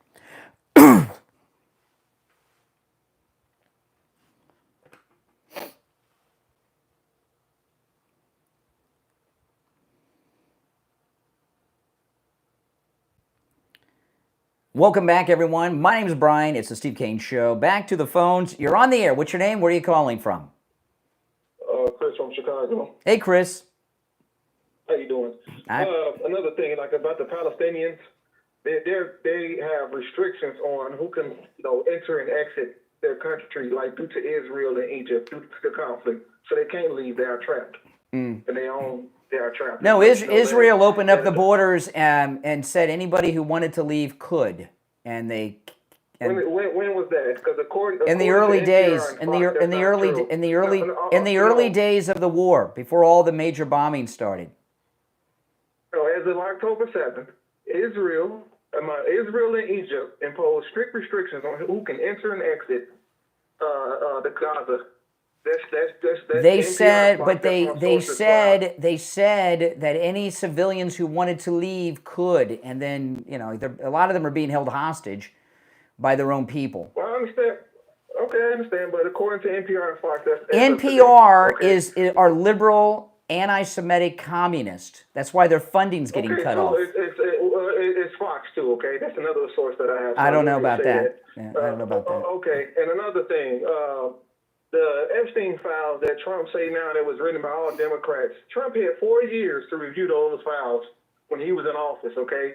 And he did campaign on it, because when he had an interview with Fox, he said he will release those files. Okay. He did. He was a little busy. If you remember, there was an international pandemic that took up the last year or so of his first term. That's right. So he had a good 3 years to review those files. Okay. So during that time, like I said, he campaigned on it, and he doubled down on it when he got in office. Well, listen, he said that Pam Bondi can release them all. He said twice yesterday she can release them all, so don't be upset. They're coming. He's trying to control the narrative that they are now fraudulent. See, he's throwing that out there, just like the soldier, just like you marching in line, and you releasing the propaganda saying, "Hey, they're phony now. They was already by Democrats." I got a question for you. I'm curious about this. You're not going to want to talk about this, but I don't care. I'm going to ask anyway. Why does Black Lives Matter when they were around? Why did they never really focus on Chicago and all? Do Black lives in Chicago not matter to Black Lives Matter? I've seen them all over the country, now, but not Chicago. Right now, Black Lives Matter has a lot of programs. Programs that's on the streets. They got a lot of programs that's on the streets that's helping inner city kids. Yeah. Right now, they got a program in my neighborhood that's educating kids on getting their scores up, helping them on. Why do you think my neighborhood isn't getting shot up like these neighborhoods in Chicago does all the time? Because like I told you before, just like Jacksonville, Florida, okay, per capita, Florida has a bigger, more murder rate than Illinois. Okay, I'm not asking you about statistics. Why do you think my neighborhood is not having shootouts all the time where people are getting killed? What's the average? What's your income? What's the annual income in your neighborhood? I'm not going to tell you what my income is. You know, what do you want statistics? I'm going to answer. I asked you questions and you give me more questions. Listen, here's the reason. I want to give you the reason. The reason that Chicago gets shot up and my neighborhood doesn't is because my neighborhood wouldn't put up with it. If we had one incident, the whole neighborhood would be up in arms turning the person in. In Chicago, people have guns illegally, nobody turns them in. You know, Chicago has like some of the strictest gun control legislation in all of the United States. People in Chicago know where the guns are and who has them, but they don't turn people in. Where do these guns come from, Craig? I don't know, gun stores and stuff. When you buy them legally, they come from neighboring states. That has neighboring states. Chicago. Yeah, so it's not. So it's not the gangbang. It's not the peoples of Chicago's fault. The gangbangers. It is. It's their fault because they burn. It's their fault. I'll never blame a gun. It's the people. You never blame a gun. Right now, the guns are there because there's a demand for the guns by people that illegally possess them in your city. People possess illegal guns. This is a United States problem, dude. Come on, man. No, Chicago has like more people get killed in Florida than Chicago. What are you talking about? There's more people. Yeah, but there's more people in Florida than Chicago. Okay, we're a big state. There's 25 million people in Florida. The point I'm trying to make is it's not only a Chicago problem. Okay, this is a country problem. But you're in Chicago. Like you, you're in Chicago. But the issue is people like you. What does that? Here and blame all this state. Oh, look at the blue state. Look at the red state. Per capita. Okay, let me give you an example. Let me give you an example. Listeners make fun of me about this even still today. But a few years ago, I was sitting in my living room. It was in the middle of the day, and I could see out of my window, and two kids stole a bicycle from the kid's house across the street. I called 911. Okay, and they caught them. 5 police cars showed up and got the kids that stole the bike. That's what we have in my name, and people may say, "Oh my goodness, Brian, that's crazy. You calling the police?" Because we don't tolerate crime in my neighborhood. You not only tolerate it, you're sitting here making excuses for all the crimes in your city. Yeah, why are the guns here? Why are the guns here? And all this stuff. I live in reality, okay? I call the police all the time. I go to work just like, you at work, I go to work. I got kids too. I want the best for my kids. I want the best education. I don't allow nothing in my neighborhood. I don't allow nothing in my community. I call my alderman. I call my local politicians. I complain all the time. That's what I do. Why would you live with your kids in such a dangerous city? I mean, why don't you move to a safe city with your kids? No, I don't live. No, once again, this is where I was born and raised. This is how I make my money. Okay, this is what I do, okay? My career is here in Chicago. This is what I do. Okay. Okay, I just can't up and just move around. Sure you can. Sure you can. That's why, no. My career don't allow for that to happen, okay? What do you do for a living? What do you do for a living? Hey, it's none of your business right now. But what I'm saying is, what I'm telling you is... None of my business. I'm not asking where you work. I just asked what your profession is. Well, my profession is, I work for the railroad, but I do a certain particular job where I can't just up and leave, okay? So, Okay. like I'm telling you, I like where I work at. I enjoy. But where I I'll work, tell you and, what, if know, I this was is living my in a life. city where people were getting shot and I couldn't leave, I'd send my family to live somewhere else. You know, like the British during the bombings in London, they sent their kids to live in the country. Hey, listen, appreciate the call. If you're on hold, stand by. We're going to take our break for the bottom of the hour. My name is Brian Craig. You're listening to Florida's longest running radio show. If you're on hold, don't go anywhere, okay? We'll be back right after this.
All right, we'll be back shortly, guys. If you're on hold, stand by. I'm going to go back to the phones. If you're new, this is where MAGA comes to talk. Make sure you subscribe. And if you'd like to call in, the toll-free number is pinned in the live chat.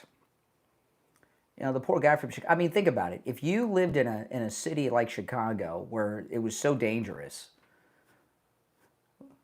what would you do? You'd get out. Or, you know, you'd call the police all the time. You'd rat people out. If they wanted to end the gun violence in Chicago, what the Democrats would do is offer a big reward when you call in a number, like a $5,000 reward every time they have an arrest of somebody who's in the illegal possession of a gun. But the people of Chicago cover for all the criminals in Chicago. That's why it's allowed to continue by the people that live there. I mean, my goodness, I'm calling the cops on people that steal bicycles. We don't tolerate any crime in my neighborhood. I know it seems ridiculous, but you know, I couldn't believe 5 police cars responded, but they did. Oh my goodness. That's right.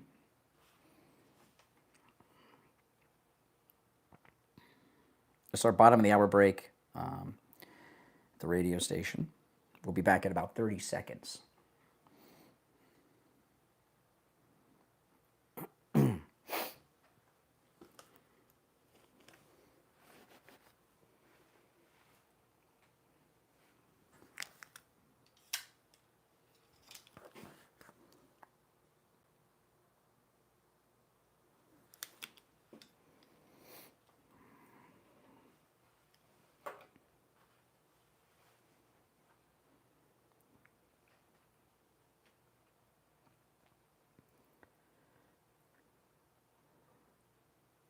Welcome back, everyone. I'm Brian. You're listening to The Steve Kane Show. We'll go back to the phones. You're on the air. What's your name? Where are you calling from?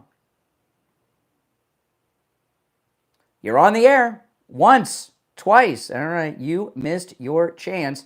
You're on the air. What's your name? Where are you calling from? Yeah, it's Renee from Pamela. Hey, Renee. Yeah, so listen, Your name is Lion Brian the Bigot, and I'd like you to do me a favor. Can you repeat after me? No. No, I'm not going to repeat anything after you. Well, okay, well, try this for exercise, okay? Try saying person's name correctly. Whose name am I saying wrong? Huh? Whose name am I saying incorrectly? The mayor. The mayor? What mayor? Zoran Mondani. That's not the mayor. He's not the mayor of anything. He will be. Not the mayor now. Practice saying his name. What are you going to do when you're calling me and in the background I'm hearing the Muslim call to prayer? You going to enjoy that every 5 times a day? This is the subject. Try to say his name right. Zohan. I'll call you Brienne. Zohan. I'll try not to say your name, Brienne. Zohan. No, it's Zoran. Like I said, Zohan. The H is silent. You know, stupid. everything that's going on, you're concerned about that? No, try to say his name right. You didn't say Kamala Harris's name right either. Kamala? Well, we don't have to worry. We don't have to worry about how to pronounce her name anymore, do we? Her name is Kamala, Brienne. All right, take care. Take care. Oh, my goodness. No content. You're on the air. What's your name? Where are you calling from? Good morning, Brian. Yeah. What's up? Hi. Yeah. I just wanted to talk about Alcatraz for a second. Alligator Alcatraz. Yes. Yeah. And you know what? Those people who were there, I don't think back in their countries they had any air conditioning going on. Some of them probably didn't even have toilets in the house. Exactly. And I would rather be in a fenced area where some fresh air can come through as opposed to being in a jail with brick walls around me. You know, I was talking about this a couple weeks back when this first came up. Central air conditioning is new to Florida. People don't realize it now. You know, my mother's house that she lives in, my mother bought this house like in the early mid-'80s, but the house was built like around 1950. It's in Fort Lauderdale. When we moved into that house, we didn't have central air conditioning because they didn't make houses with central air conditioning. I was in shock when I first moved to Florida in elementary school, 5th grade. We didn't have air conditioning in our classrooms.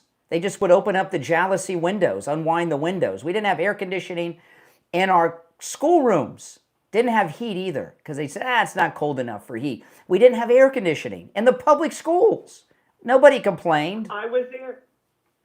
The same with me, South Miami Elementary, South Miami Junior High. Yeah. There was no air conditioning. Were there any, and I'll tell you, there were no Congress people outside complaining that we didn't have AC, right? No, hold on. There we go. You know, we didn't have any Congress people saying, wait, these kids don't have air. And you know what? We didn't have air conditioning on our school buses either. That's correct. That's correct. Oh, remember that? We just put the windows down. That's right. And actually, in a lot of, I lived in Georgia for a while, and the school buses there had no air. Oh, either. my God. I bet they do windows now. Up if it was cold. Exactly. And windows down.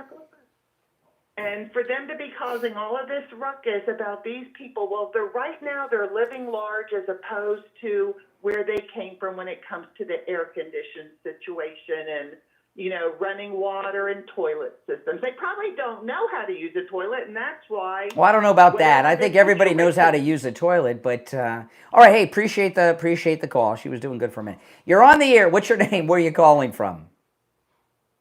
My name's Bart. I'm calling from Texas. All right, Texas. Oh yeah, I actually talked to you the other day. Okay. And you made a certain comment to me that it kind of bothered me a little bit, and other people make this comment too. I don't remember. I don't remember the call. You said, well, if you don't vote, you said, well, if you don't vote, you don't have a right to an opinion. Do you still stand behind that? I don't know if I said that exactly correct. I don't think that is. I don't remember the conversation or your call, but I don't think I would have said that. If I did, it's not that I was mistaken. I just didn't clarify. I get, listen, I understand we have people in this audience. You may be one who's liberally impaired, And sometimes we have to, get out the crayons and the fat pencils and dumb the show down a little bit for the liberally impaired people. We haven't talked long enough for me to know, but what I would say is this: if you don't vote, you're not participating in the process. So why are you griping? If you want to fix something, at least vote. By the way, what's your ethnicity? I'm white. You're white. Think about how many people struggled to vote, right? People sacrificed their lives for the right to vote. The whole American Revolution was so that they could have the right to vote in their own matters. And when people have fought and literally died for that right, who are you to gripe and complain about the way things are if you don't vote, right? I mean, come on. Well, listen, the voting works. Look at every time we vote for either one of these presidents, there's certain things that are going to happen regardless. We're going to go trillions more in debt, no matter what they say. Listen, you're calling from Texas. President Trump has completely shut down the illegal crossings in the Texas from the southern. Your state, the state of Texas, was under attack, being invaded 24 hours a day, 7 days a week for the last 4 years. He stopped that invasion of Texas. I know, but but that's what I'm saying. It's not like I don't agree with some stuff he's doing. Oh, well, that's nice. But there's a common denominator with all the presidents that come in. They all say they're going to fix the economy, do this and that, and every single time one of them comes in, the one thing they always do is bring us trillions more into debt. I don't know. I don't worry about. Hold on a second. Do you know what debt and budget I worry about? What do you think? For 37 hold on a second. What budget? Excuse me. We, like you're with us. What budget and what debt do you think I'm worried about and I concern myself with?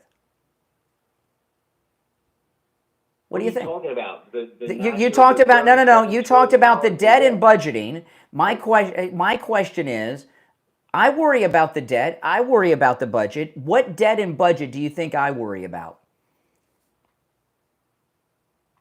What are you trying to get to? There's only one debt and budget that's going to bring. No, I worry. I worry about. No, I worry about my budget, my debt, the budget and the debt of my family.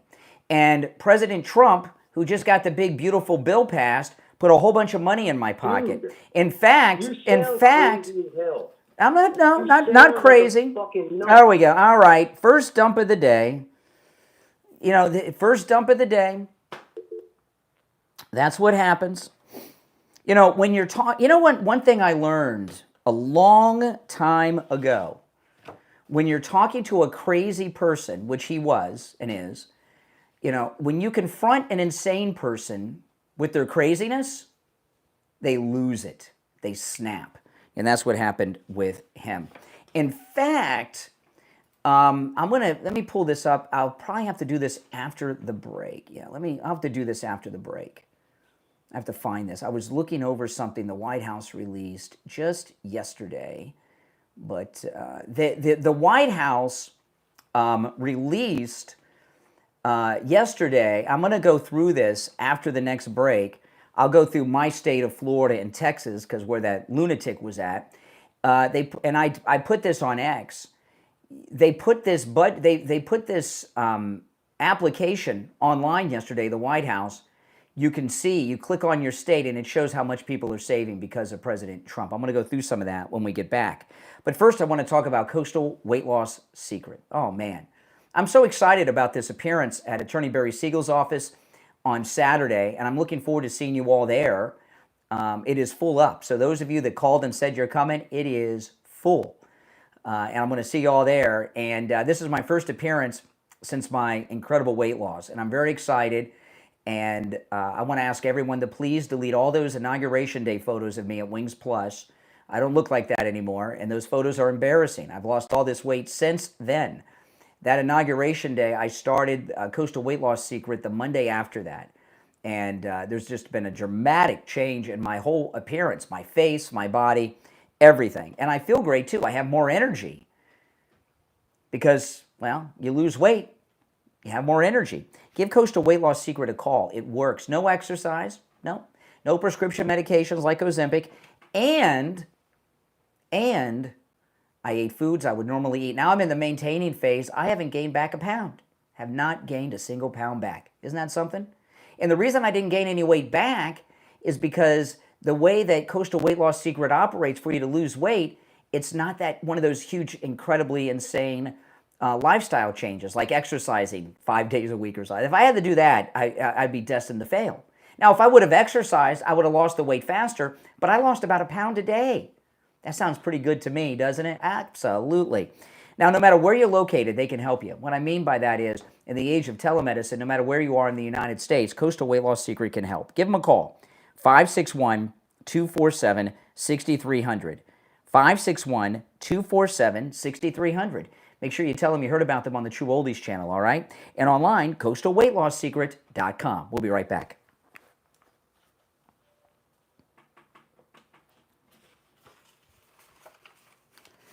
All right. When we get back, I'll go through this. Like this, I put like here. I'm gonna like you click on Florida. Look at this. It tells you real wage increase. I'm gonna do Texas first since that idiot called from Texas. You just click on your state and it tells you. So I'll do that for Texas and Florida.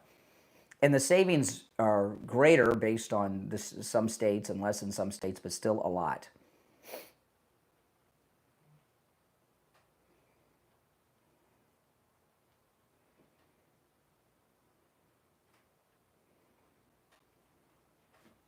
That's pretty cool, isn't it? Yeah.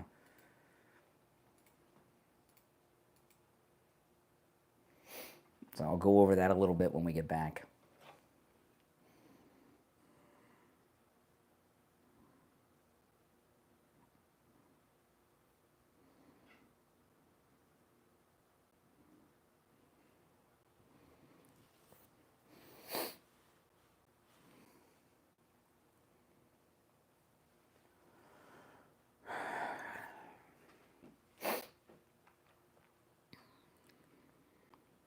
If you're on hold, hang in there. We'll be back in just a little bit of time. Welcome. If you're new, this is where MAGA comes to talk. Make sure you subscribe, all right?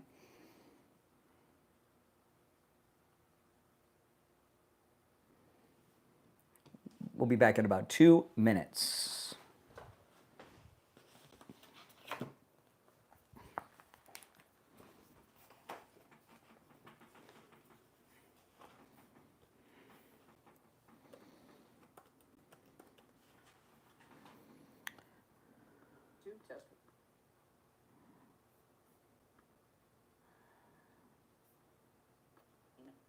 Lifestyle changes like exercise. I'm just doing a mic check.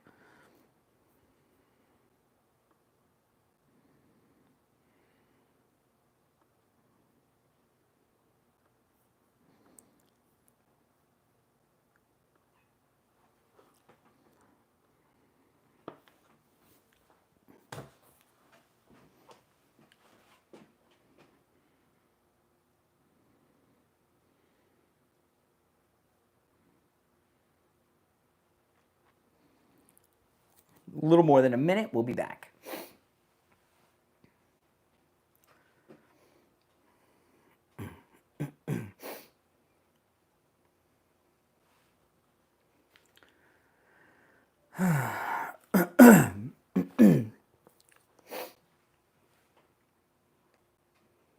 That caller thinks he's the intellectual superior of the two, using language like that. We'll be back in less than a minute.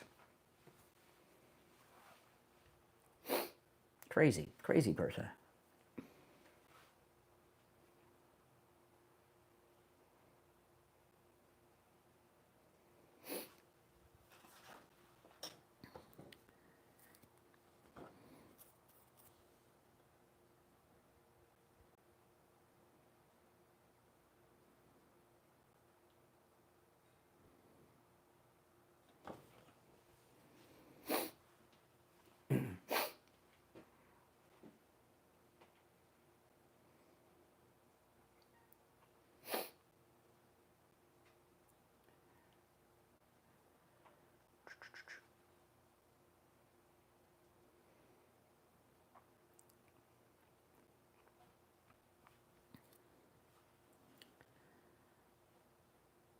Welcome back, everyone. I'm Brian Craig. You're listening to the Steve Kane Show, Florida's longest-running radio show. Call us on hold, stand by.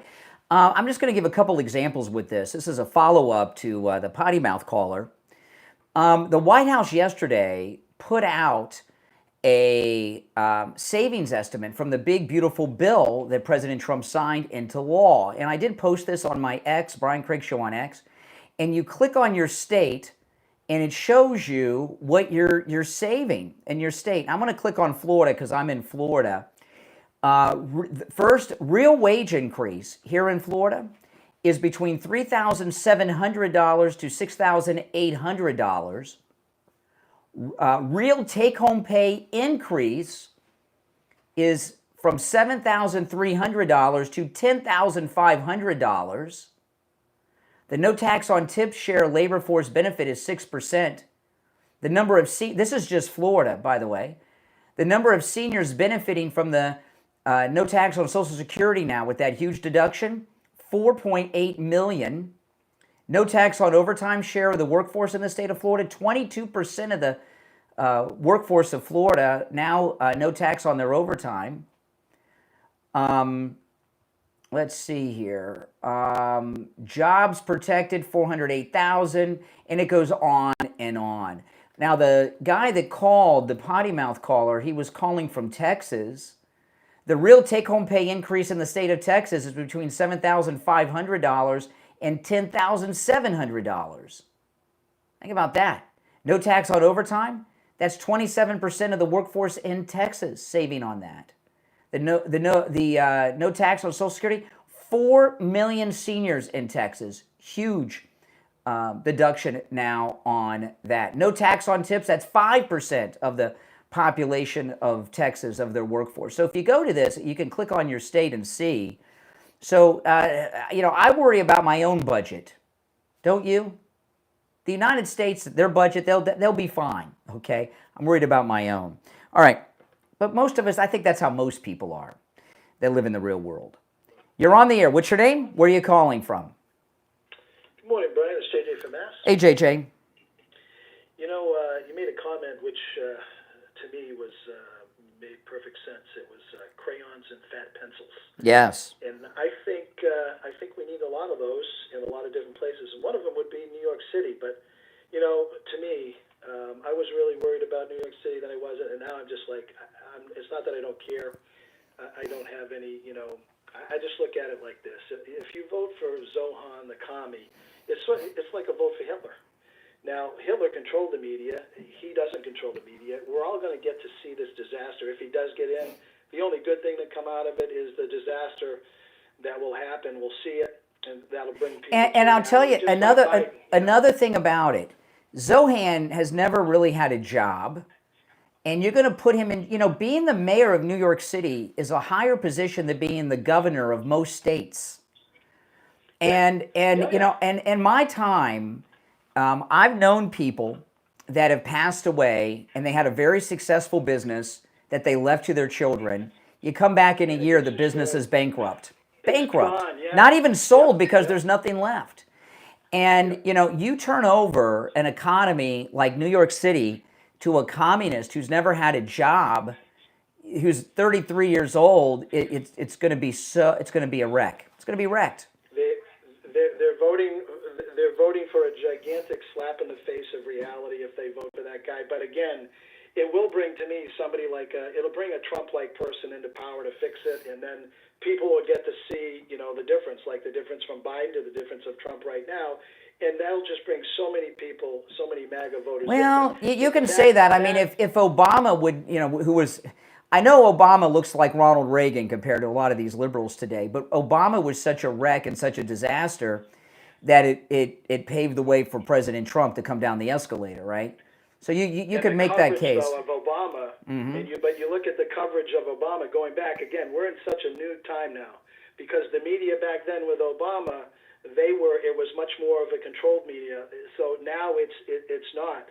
So I just think it will help. I mean, again, it depends on the amount of destruction, but it's not going to work. I think any reasonable person can agree that it's going to be a disaster if this guy gets in. So, but they don't realize it. It's like the kid And the guy talking about the bank robberies, making the analogy of that with regard to Gaza. You know, the kid talking about the restrictions, for Hamas, the restrictions that Israel and Egypt put on the border restrictions. That wasn't for women and children. That was for, they didn't want the fighters coming in. You know, why you don't want fighters going into Egypt or Israel, but not the women and children. Hamas kept them there because when women and children die, that brings headlines, that brings sympathy. Yeah. So the kid doesn't realize it. I mean, the three genocides. The first one was October 7th, Hamas against Israel. Then the second was Hamas against its own people. Mm-hmm. And the third one was Hamas with the media and the idiots who believe it against the world. And the idiots that believe it were this poor guy talking about the bank robbers and the kid talking about, they had restrictions. They wouldn't let people out. Yeah. They don't dig. They only go so far. In the media and the propaganda specialists of Hamas, they count on that. That's true. Hey, listen, you're right. I appreciate you're right. Thanks for the call. Yeah, I agree with everything you said. You're on the air. What's your name? Where are you calling from? My name is Leona Beach from Virginia Beach. All right, Virginia Beach. What's on your mind?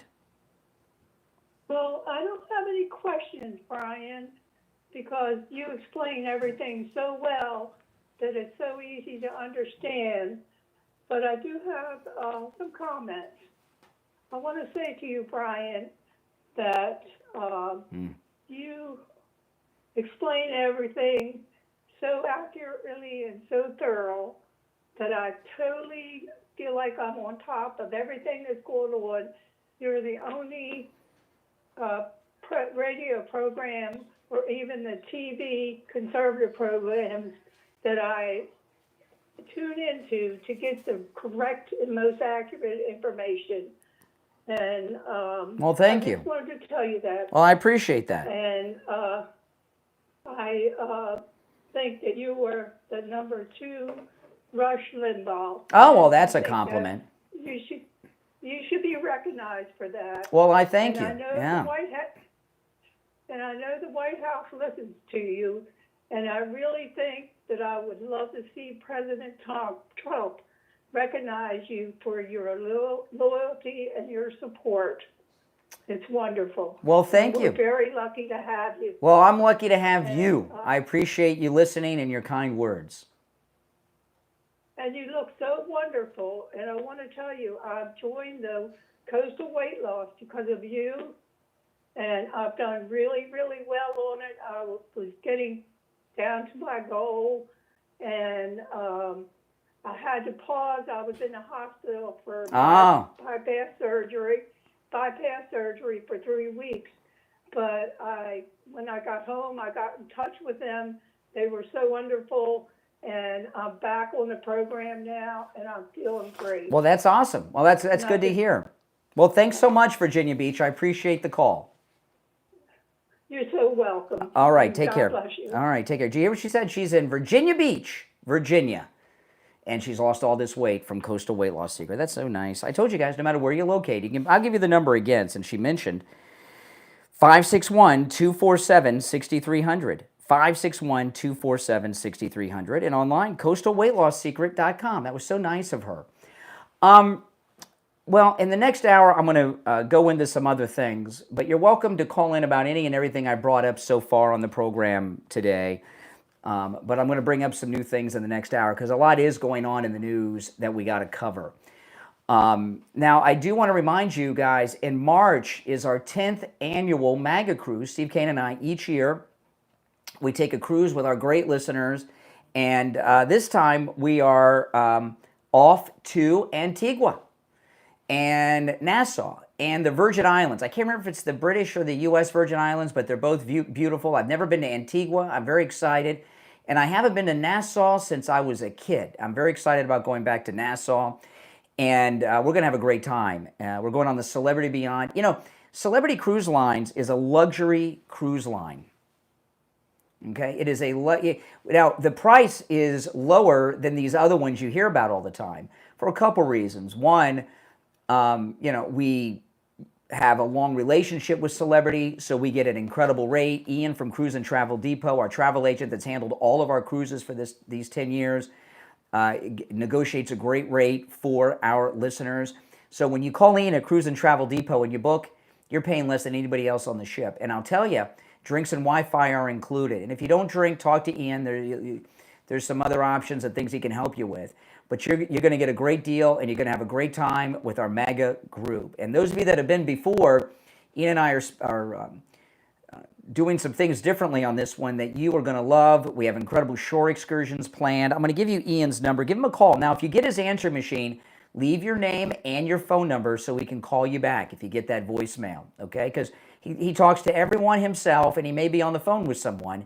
Leave your name and number, and he will call you back. This is the number for Ian at Cruise and Travel Depot. We leave in March on the Celebrity Beyond, which is a beautiful ship.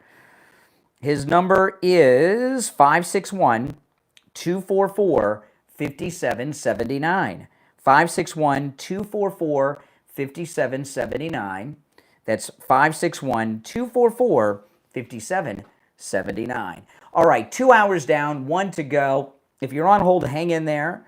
I'm going to get into some other issues and stories when we get back. But as I said, you're welcome to call in about anything I brought up since 6 a.m. My name is Brian Craig. This is the Steve Kane Radio Show, Florida's longest running radio show on the radio since 1977, celebrating 48 years on the radio. We'll take our break for the top of the hour and be right back. Don't go anywhere.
All right, we'll be back shortly.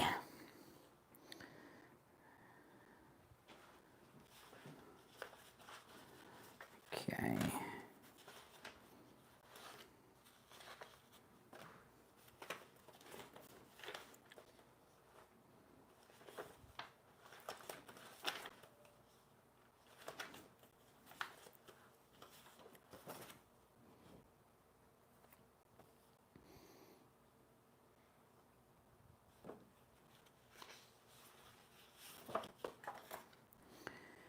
Okay, if you're on hold, hang in there.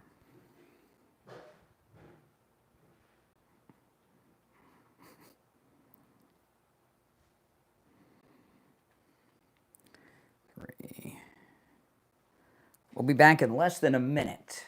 If you're on hold, hang in there. I got a few things I want to bring up in the next hour. When we open up this hour, I should say. One of them I probably shouldn't, but I'm going to bring it up anyway.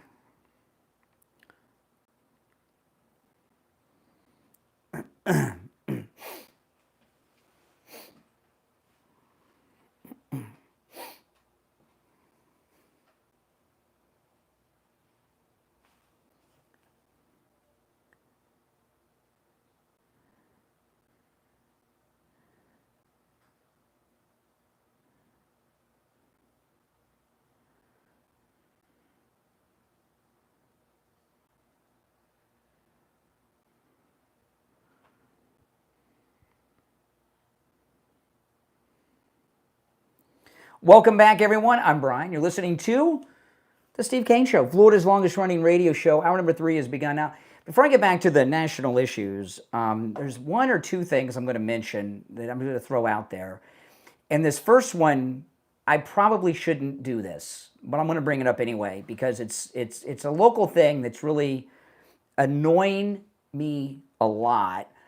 And I don't know. I don't even know if I'm allowed to talk about. I may get in trouble for bringing this up. I'll find out around 9:01. Maybe I'll find out during the break. I don't know. I don't know. You ever see the Buddy Holly story? I love that movie. Anybody remember who played Buddy Holly? Anybody remember? They were on The Celebrity Apprentice. Anybody remember? But you know how you see those movies like the Buddy Holly story or La Bamba, and they get a hit record because the DJ locks himself in the studio and plays the record over and over for 12 hours or something like that? That's all BS. If a DJ got that out of control, they would just pull the plug on, the other room or the transmitter or something. But what I'm about to bring up, I don't know if Gary Busey, that's correct. The great Gary Busey. The reason I say I shouldn't bring this up is two reasons. One, it's a very local issue, although I think it's important. And the other one is some people may think I'm anti-cop here, and I don't think I'm anti-cop. But there's a speed trap that's been going on for a long time, and it seems to have amped up recently in Broward County. And we're talking like boss hog kind of speed trap here. And I see this anytime I drive through this area. And it involves two police departments, Coral Springs and Coconut Creek. And this is just, I'm not for people speeding, and they have a speed trap on 441. And it's on the borderline between Coconut Creek, the city of Coconut Creek, and Coral Springs.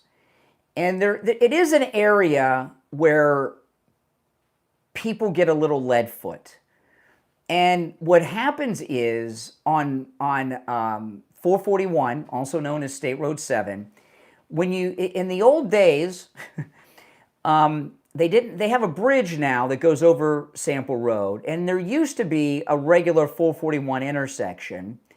And what happens with this bridge that goes over Sample Road, both north and southbound on State Road 7, people get a little lead foot on that bridge. I don't know why it is. I don't, because I know there's a speed trap there. But everybody, this is no secret. It's been there for years. Sometimes most often it's motorcycle cops. I saw this week, an unmarked SUV that was doing it. And I don't know if people get lead foot on that bridge. You guys know what I'm talking about? The bridge that goes over Sample Road on 441. I know a lot of you know about this. And I don't know if people get lead foot because Florida is flat, at least South Florida. We're flat, and you don't have too many hills. People drive over this bridge. It's almost like a hill, so they speed up to go over it. And it also kind of looks like a freeway for a brief little time. And you get to the other side, and there they are. Now, I never get busted by this because I know they're there. And all the other local people know that's there. The only people that get busted by this, I would assume, are people that don't know the area very well. But there is not a day that I drive through this, no matter what day of the week it is or time of day, that I don't see them having sometimes multiple people pulled over. And remember I was telling you guys yesterday, I went and test drove with my daughter just for fun that electric Volkswagen bus. I mean, it's in that area, and they got all these people pulled over during the whole time that we're test driving. I saw them yesterday. I drove through there. What usually happens is I'm going somewhere, I drive one direction, I'll see them having people pulled over, and then when I'm coming back, I'll see them pulling people over again. And it seems to me that lately they've increased the presence there of the officers doing that. Now, I'm very pro-police, and I'm opposed to people speeding, and 441 is not the interstate highway, so I understand it has to be policed. But to me, it's become borderline harassment. I think that the speeding, I know, it's a locally, I told you, maybe I shouldn't even be talking about this. But people that drive through that area, you know exactly what I'm talking about. It's borderline harassment. They could do some other things to slow people down. They could put some signs on both sides of that bridge that goes over 441 that are big and bright with lights around them telling people what the speed limit is. They could put some police cruisers around there that don't have anybody in there, that are just sitting there. Like they used to have one on the, I don't know if this one's still there, but they used to have one on the Sawgrass Expressway when you were heading to the ramp that would take you to the Sawgrass, either north or south. You know, they had a Florida Highway Patrol car there in the middle of the lanes for years that had a mannequin in it in a Florida Highway Patrol trooper uniform with the hat on. And even though I knew it was there, I never knew for sure, so I always made sure that I was going the speed limit or under. But they're pulling so many people over, it makes me not want to drive through there. Not because I'm speeding, it's just such harassment. And there's people there that have businesses, and it's not good for the businesses in the area. You know, I go over there sometimes because there's an Arby's there, and I love Arby's, and there aren't that many Arby's around anymore. So I go through that way a lot to go to Arby's, and every time I go to Arby's, there's usually someone getting a ticket when I pull in, and then when I pull out of the drive-thru, there's somebody else there. And I think it's just gotten a little out of control. And I support the police, but is that police work? You know, and one thing they do that really burns, this bothers me, okay? This bothers me. There's a lot of guys that have their own small business, whether it's a lawn crew or a pool service. And they pull these people over that have trailers all the time. And when I was over there on Saturday with my daughter, I saw one of them pulled over a guy with a trailer. And you pull over these guys that have a lawn crew or a trailer. I mean, I understand. Maybe it's not completely up to Florida. I don't know. But tickets are expensive. And you give a guy a ticket who's got a lawn crew, how many lawns does he have to mow to pay for that ticket? The guy that's got the pool service, how many pools does he have to clean to pay for that ticket?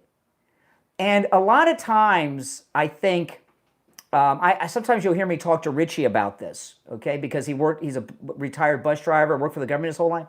I think a lot of times, some police officers who, because they work for the government their whole life, I don't think they understand what a financial penalty it is to people. And my guess would be that if you pulled over 10 guys that are either have a lawn crew trailer behind them, you know, with their mowers, or those little tiny trailers, the guys that are the pool guys, I would imagine out of 10 of them, you could probably write tickets for 7 or 8 of them, right? You know, I mean, harassing these guys that are working so hard.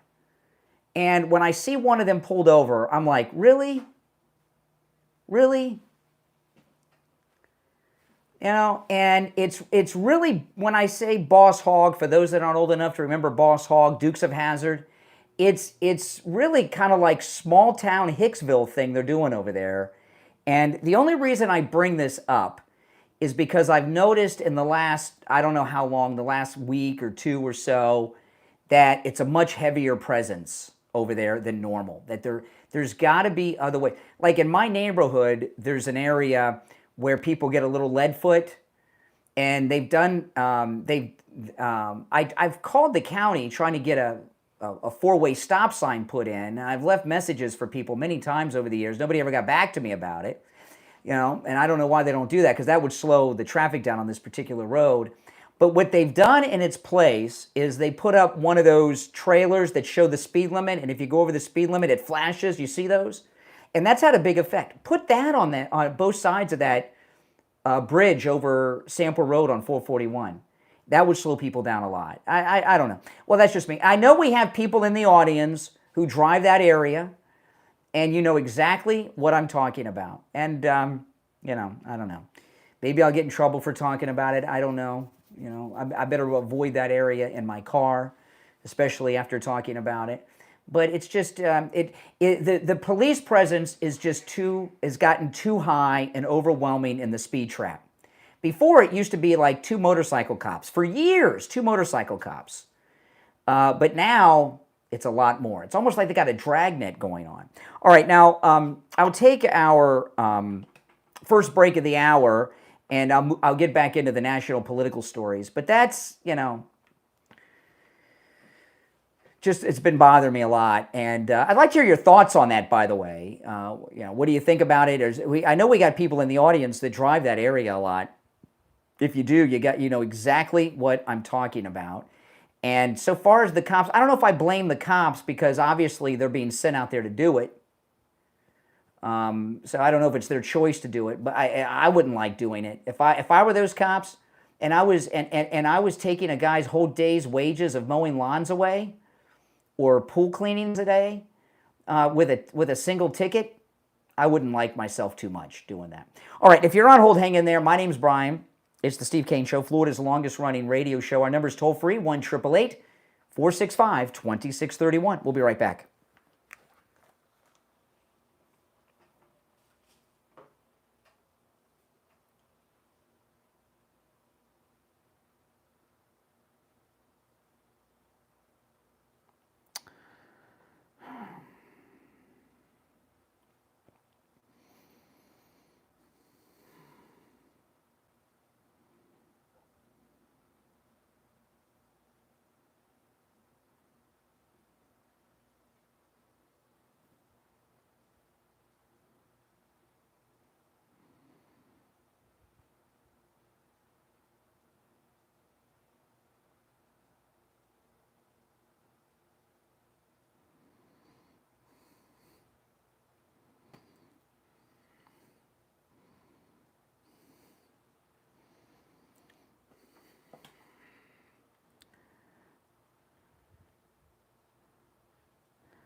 Hey, Barry, it's Brian. Hold on. All right, we are back, and it's time to check in with attorney Barry Siegel from the Siegel Law Group. Attorney Barry Siegel, good morning. Good morning. How are you? I'm doing well, Barry. We caught each other off guard because I got Barry on the line the second we were coming back, which means I always got to be prepared. So what do you have for us, Barry, today? That's okay. When people set up their wills and trusts and they leave their assets to their named beneficiaries, perhaps their spouse if they're married, or if not, or their children, they believe that those assets are going to go to those children where the children will be able to keep those assets. And that could happen, but it may not happen if it's not set up properly. And that's where we go into the bloodline protection. Bloodline protection, when we review people's estate plans, we find that roughly 80 to 90% of people do not have the bloodline protection built into their estate plans, meaning that if they leave their assets, which is the opposite of the bloodline, is outright, they leave it outright to their children in their names, then those children could end up receiving that inheritance, potentially, number one, commingling it with their spouse, of course, if they're married. And now that is not your child's money. It's the money belongs to your child and their husband or wife. And so should there be a divorce, then half of that money could end up going to your future ex-in-law. Should your child unfortunately predecease their spouse, then all of those assets would then be owned solely by their spouse. And the point is, generally people want the assets to go down the bloodline from them to their children, then to the grandchildren. But if it goes to a spouse, and that spouse may not even be the parent of the grandchildren there, could end up keep going sideways and not stay in the family bloodline. And that's not even mentioning, Brian, of course, creditors and lawsuits that can take it away too if it's not properly set up. So that's one of the things we do at the Siegel Law Group, and one of the things that we will do a free review of your current plan to make sure that you have this and other important things in your estate plan to make sure it's going to work for you when you need it and you have the peace of mind. So and this happened to Steve Kane. Steve Kane's dad was a very wealthy guy, and he was married to a much younger woman, and he passed away. The much younger wife got everything, and then she died like within the next year, and her family got the Steve Kane family fortune, and Steve and his sister got nada. Because they didn't do that bloodline planning, and that's pretty normal. You would think it's sad, but it happens more often than you would realize, and it doesn't have to be that way. Call the Siegel Law Group. I also want to remind you guys, even though haven't been promoting it this week because it's filled up, but I look forward to meeting all of you at Attorney Barry Siegel's Medicaid workshop Saturday at 10 a.m. at his Boca office, and it's all filled up. Those of you that called for reservations. So I look forward to seeing you all. I even got a haircut, Barry, for everybody yesterday. That's great. Isn't it nice? I did get I'm not kidding. I got a haircut. My wife said, you can't go to Barry's office unless you get a haircut. You need a haircut. Here's the number, though, to the Siegel Law Group. Set up your no-charge in-office consultation, and if you're going to the workshop on Saturday and need directions, they can help you with that, too. 855-FLA-3782.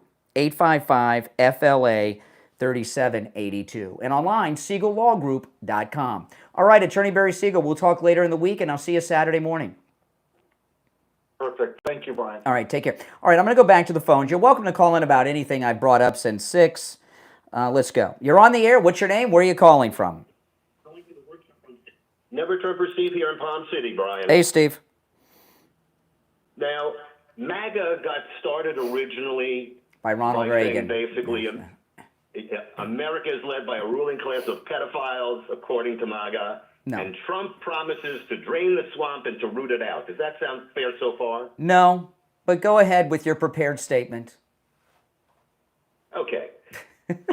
Well, you started the show with 2 audio statements, both of which are categorically false. I know you know they're false, but, you have a MAGA infomercial, so you have to run it.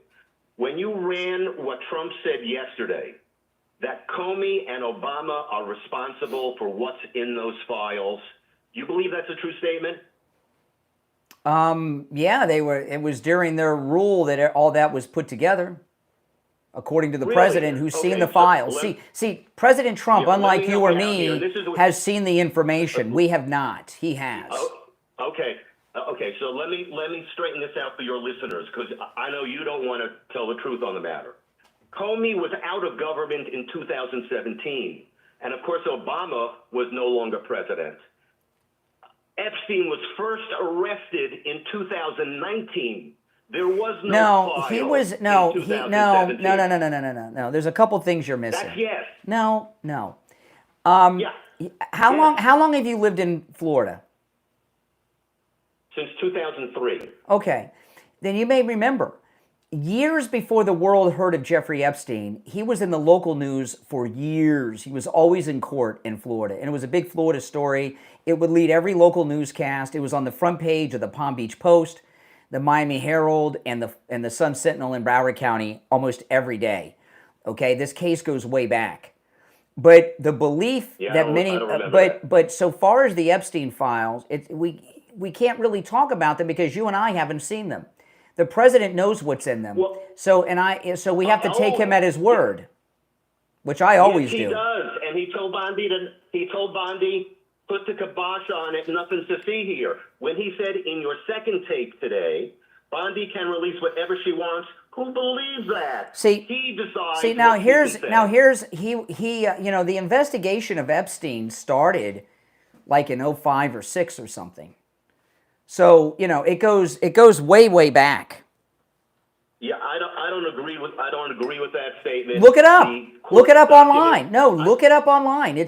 But listen, the debate will soon be over because the president twice said yesterday, Pam Bondi, he gave her the green light to release them all. Hey, listen, appreciate the call.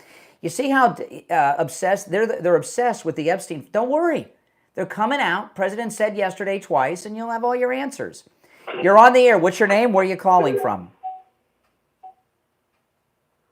You're on the air. What's your name? Where are you calling from?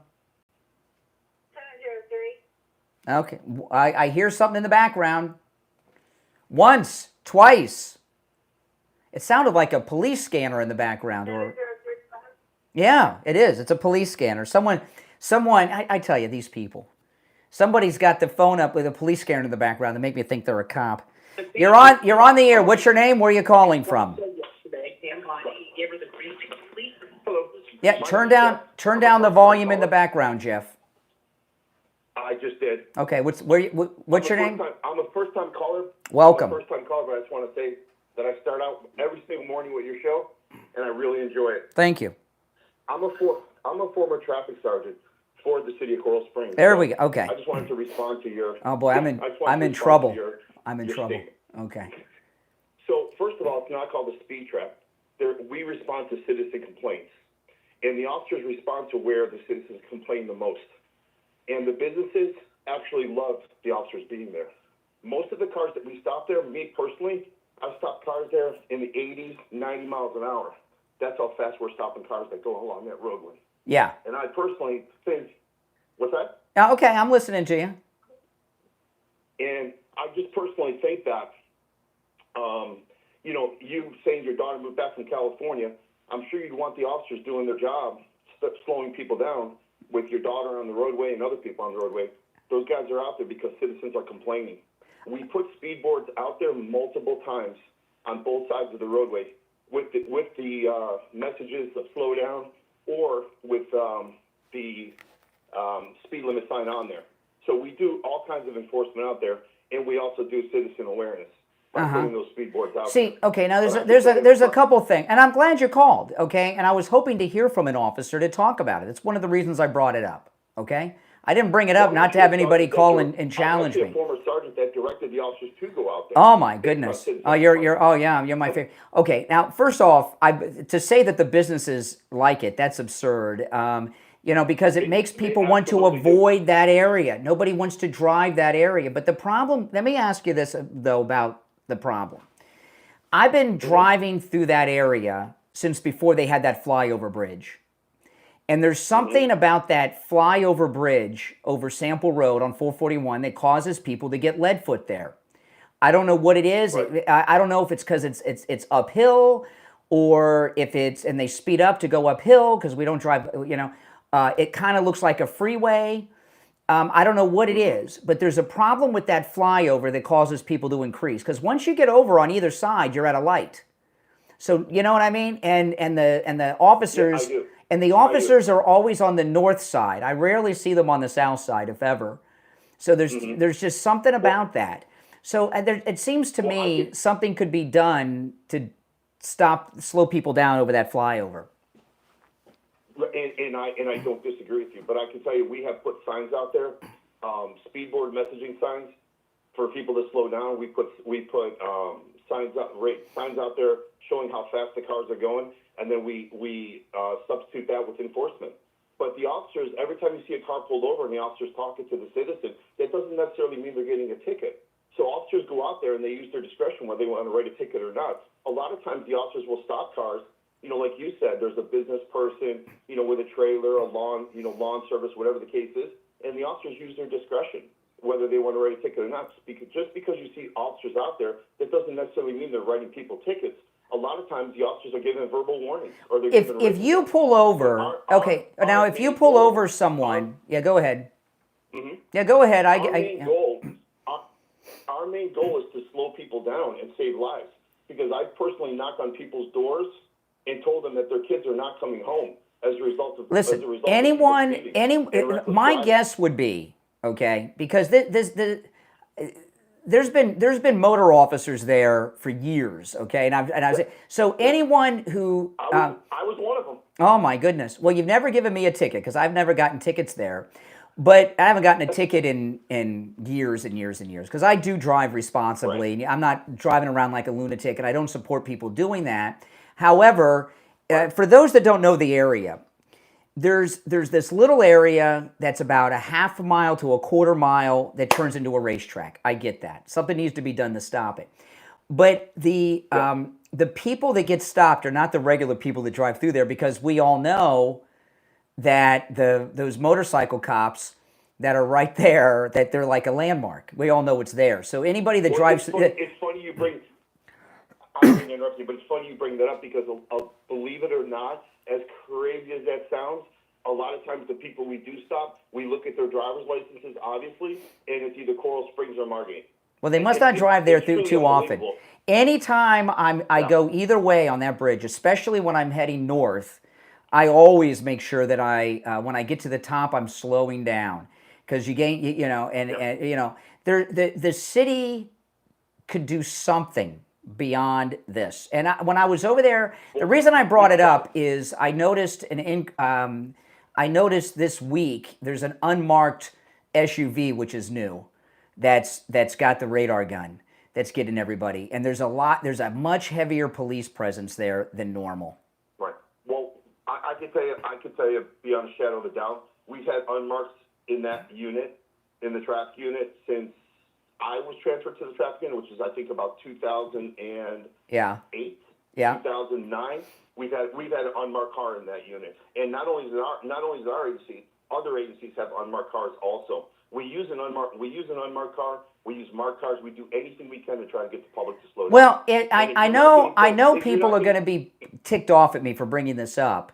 Maybe some cops, I'm not. but I think letting people know. I know you don't like the term speed trap, but that's what we civilians call it. Alerting people to the speed trap on the air very well may slow people down there. So I may be doing a bit of a public service. But if you pull over these guys, here in Florida, we got a lot of guys that have lawn crew trailers with their trailers and the pool guys. Yeah. If you pull over 10 guys that are pool guy trailers or have a lawn trailer, how many of them are in violation out of 10, would you guess? Every car we pull over is in violation of something. Exactly. It's an easy ticket. If we pull over a trailer, a lawn trailer, a pool person, whoever it is, just because we pull them over, that doesn't necessarily mean we're giving them a ticket. But if you do... tell them, hey, listen, just so you know, your trailer light is out. Yeah. Just so you know, you don't have a license tag on the back of your car. Every time we pull somebody over, it doesn't necessarily mean we're giving them a ticket. We're about educating. When you give on average, when you pull somebody over that has a lawn crew trailer or one of those pool guy trailers, and they get a ticket, what's the average ticket cost? The average fine, would you say, off the top of your head? Most of the time, what ends up happening is they'll hire a traffic ticket attorney, and they won't even go to court. Yeah, but if they had to pay it, what's the average fine? If I had to guess, maybe $75, $80. $80. If I had to guess, I can't imagine. About speed. I'm talking about equipment. I'm really not sure as far as like how much it would cost for a speed ticket, but I can tell you the officers use their discretion. Okay. Every single stop. All right. Every single time they use their discretion. All right. Well, don't be putting my name out. Don't be putting my name up on the wall or anything to look for me. But listen. First of all, I'm retired. Recently retired, but I had to call. Number one, I love the show. I listen to it every single morning. But when you started specifically talking about that area and the motorcycle... Well, there was a guy... Okay, there was a guy for years... Okay, there was a BSO deputy for years in Parkland, and I haven't seen him in a while. He was bald. And every time I would... He was in Parkland around 441 Hillsborough area, right up the street from your speed trap, okay? And he would pull people... Every time I drove by, he'd have somebody pulled over. And I'd come back, he's got somebody else pulled over.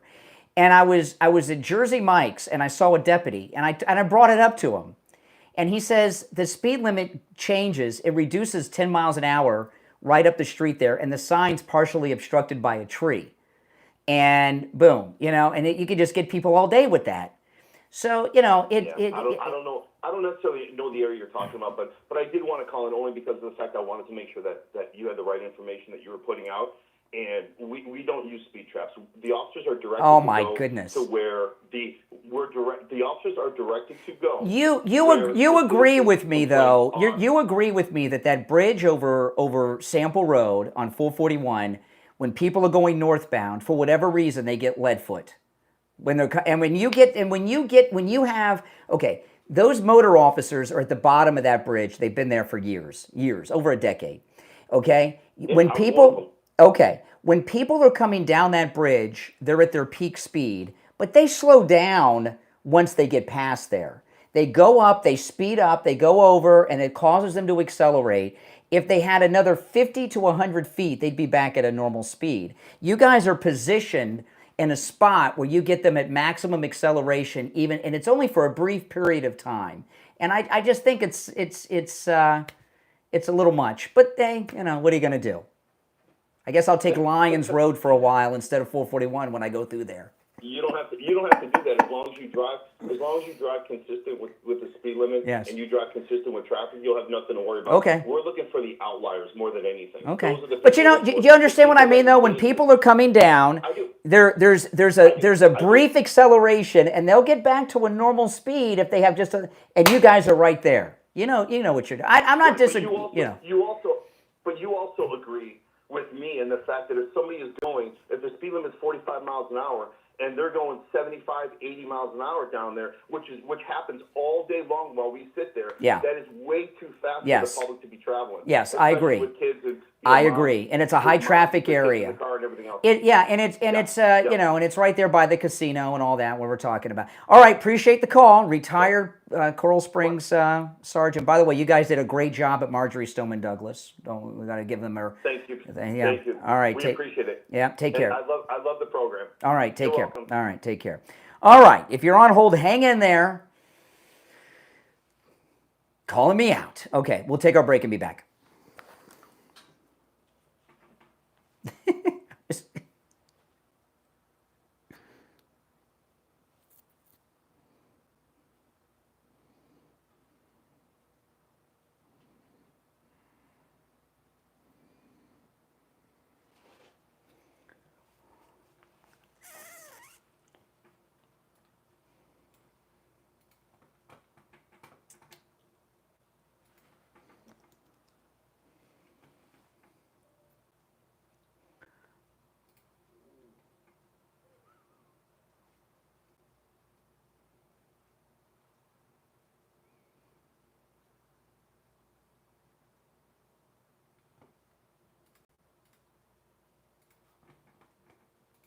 All right, if you're on hold, hang in there. I went way late on that break, so.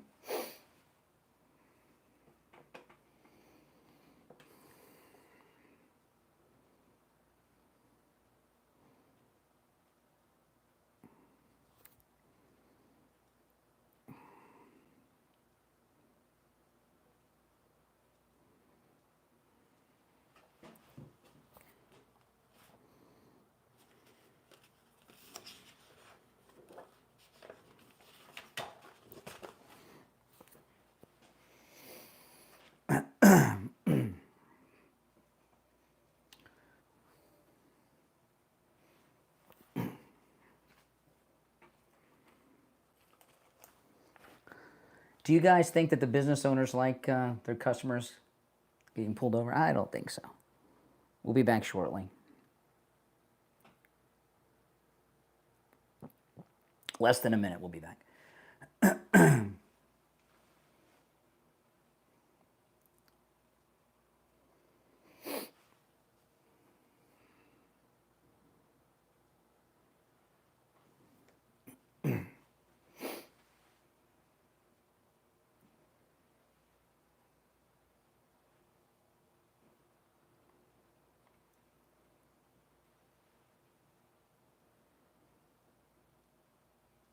Let's go.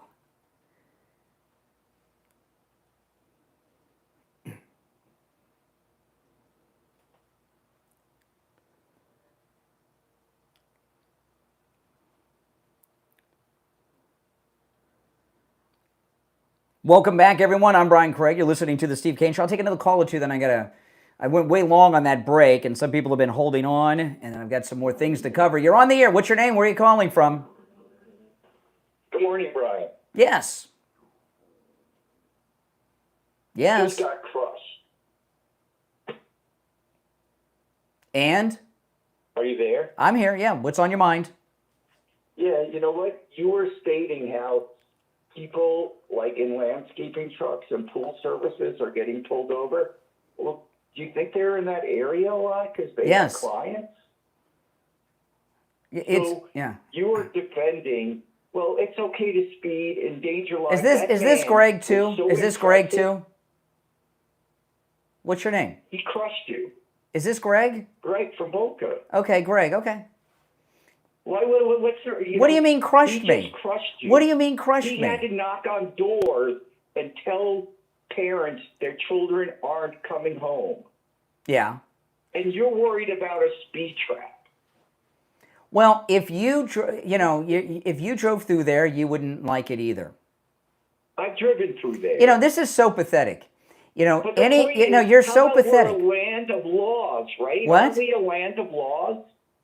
You're very interesting. You think, you only feel good if you think I look bad. Because you know what? It's like you listen to the show every day just to try to hear me, get caught by someone. You just have people that co-sign your garbage. What? And you're worried. I don't even understand what that phrase means. Because you go to Arby's. You don't like Arby's? I don't eat fast food. Oh, I do. Well, you know what? Well, start cooking at home, maybe, or get like. Who doesn't like Arby's? What kind of guy? You're the only guy I know that doesn't like Arby's. You know what? I don't eat fast food. It's unhealthy. Yeah, but it tastes so good. Now, but listen. With everything this is so interesting. With everything that's going on. Excuse me. With everything that's going on, this is what you call about? You were worried about a speed trap because you have to go to Arby's. And by the way, you went out and wasted some salesperson's time to drive an electric vehicle around thinking he might. I told them I wasn't. I told them when I went in, I talked to the sales manager. I said, I'm not buying anything. I said, I'm not buying anything. I want to look at the car and drive it. It looks cool. Do then just go drive cars around that you don't have. I was spending the day with my daughter, and we wanted to go look at it. For what? Just because you have nothing better to do? No, because I tell you, this is wonderful. This is wonderful. My daughter and I were at lunch, okay, and we had lunch, and we saw. We were not. We were at Culver's, which is right down the street, and we saw one of those new Volkswagens drive by us, and my daughter says that looks pretty cool, and I said, yeah, it does. And we were leaving, and I said, oh, you know what? There's the Volkswagen dealerships there. Why don't we go look at one to see what they look like up close inside? And we did. And we spent daddy-daughter time together. Huh? No intention of buying. I told them why I wasn't going to buy. I said, I'm not buying anything. I told them what happened. My daughter and I want to see what it looks like. And they wanted, I said, I'm not buying anything. Do you think that sales representative who could have been attending to a serious buyer is thinking maybe he has a shot with you? Do you think, yeah, let's go take it for a test drive? I said, I'm not buying anything. I said, I am not buying anything, especially for $94,000. Listen, you talked about the economy, and I'm all for you. Listen, Trump tax cuts. All right, appreciate the call, Greg. Talk about desperation, right? Desperation. No one's as desperate, though, as Governor Newsom. Listen, this is Governor Newsom.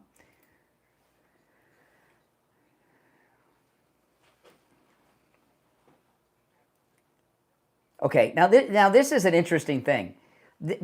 I've never heard this racial slur before, but Governor Newsom just used a racial slur that I've never heard of before. Undocs. Undocs. That's how he refers to the migrants, that they get so upset with us if we call them illegal, if we disrespect them, if we want them to show some ID or some documents. He calls them undocs. Is that kind of like, is that a racial slur?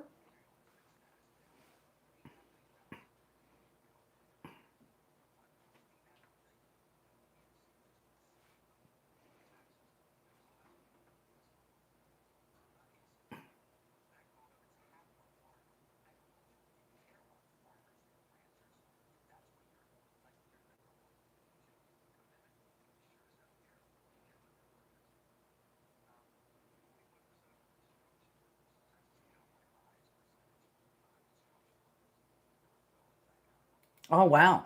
41% of construction workers in California are what Newscom would call undocs, illegals. What does that mean? That means 41% of the construction jobs are not available for American construction workers. And that also means since almost half of the workforce is illegal, working under the table, they brought the wages down.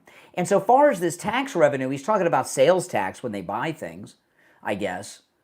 So almost half of the construction workforce, and he's proud of this, are taking jobs away from either legal immigrants or American citizens. This is the guy they think is going to be president. If you're on hold, hang in there. We'll take our last break and be right back.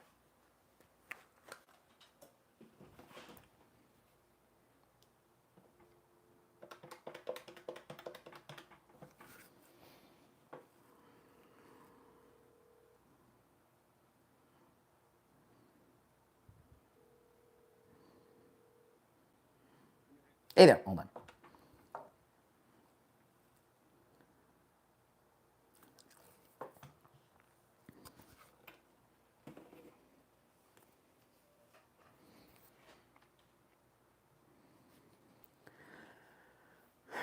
If you're on hold, hang in there.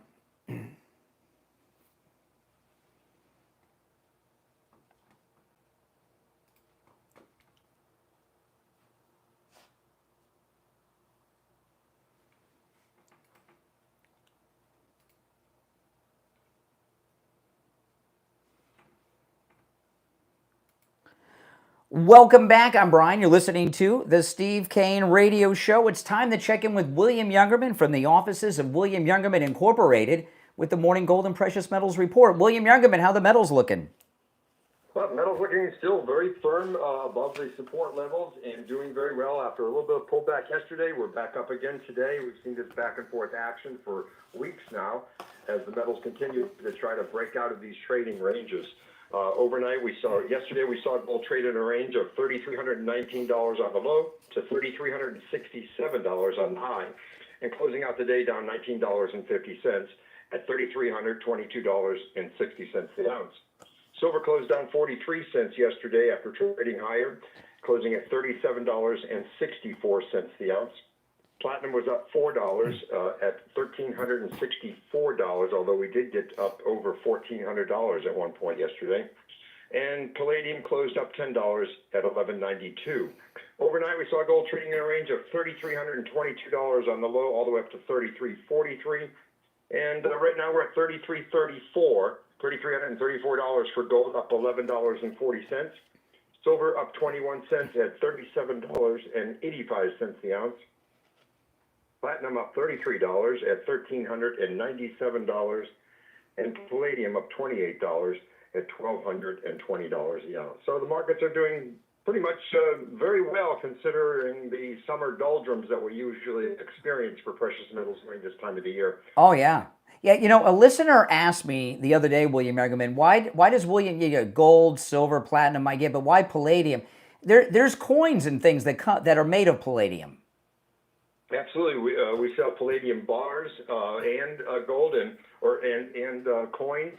The U.S. makes a beautiful 1 ounce coin, or they did, and of course the bars are the most affordable way to invest in palladium. And if you remember, palladium was up over $4,000 an ounce in recent years. So yeah, it's pulled back dramatically, and a lot of people are looking at it as an investment metal. Yeah, it's a sister metal to platinum. And actually, you have to mine platinum. They get palladium with it, so it was an alternative for catalytic converters quite a bit. It was so much cheaper than platinum years ago, and then it actually became more valuable than platinum. But Both of the platinum base metals, platinum and palladium, are good values and very strategic industrial metals, which a lot of people like to hold as a part of their portfolio. Yeah, so William Youngman does have palladium. That's why he mentions it every day. We just don't talk about it so much. It's very valuable. It's just not as popular as gold, silver, or platinum typically. But no, you can get it in coin form. And you said bar. I did not know it came in bar form. Yes, we do. Okay, so listen, William Youngman opens up at, sorry about that. I hit my mic, sorry about that. William Youngman opens up at 10 a.m. You can stop in at 150 East Palmetto Park Road in Boca on the first floor of the Bank of America building, just east of US 1 Federal Highway on the south side of Palmetto Park Road. You can give them a call, and remember, you can do your transactions over the phone and through the mail at 1-800-327-5010. 1-800-327-5010. And find both his phone number and address online at williamyoungerman.com. All right, William Youngerman, we'll touch base tomorrow. Okay, have a great day. Thank you. All right, take care. Now, I want to tell you guys, I've been talking about Dr. Appleton for a long, long time now. He does great work. He's rid me of pain 7 times. But what I learned recently from Dr. Appleton, and it makes sense, I don't know why this didn't occur to me before, but he's the doctor. I'm not, right? Just some guy telling you about the doctor.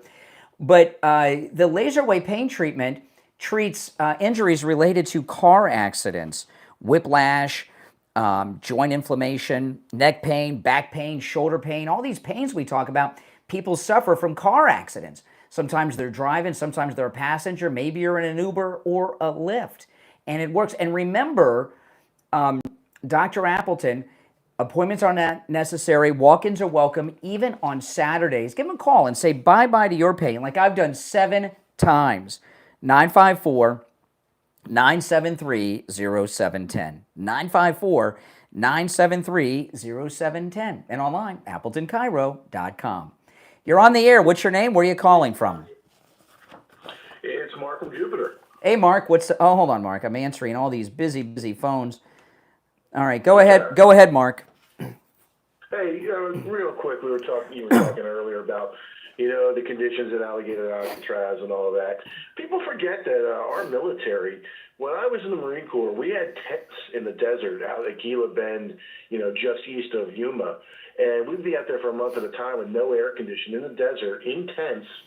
We'd have to put our shoes up on top of the cots during the day, shoes we weren't wearing, boots we weren't wearing, because the scorpions would get into your boots, and everybody had to shake their shoes out in the morning. So, everybody cries that criminals aren't getting, amazing conditions that they would like at a hotel in New York City. But, our military doesn't have air conditioning as well, especially all the places they go in the Middle East. So, just something to keep in mind for people.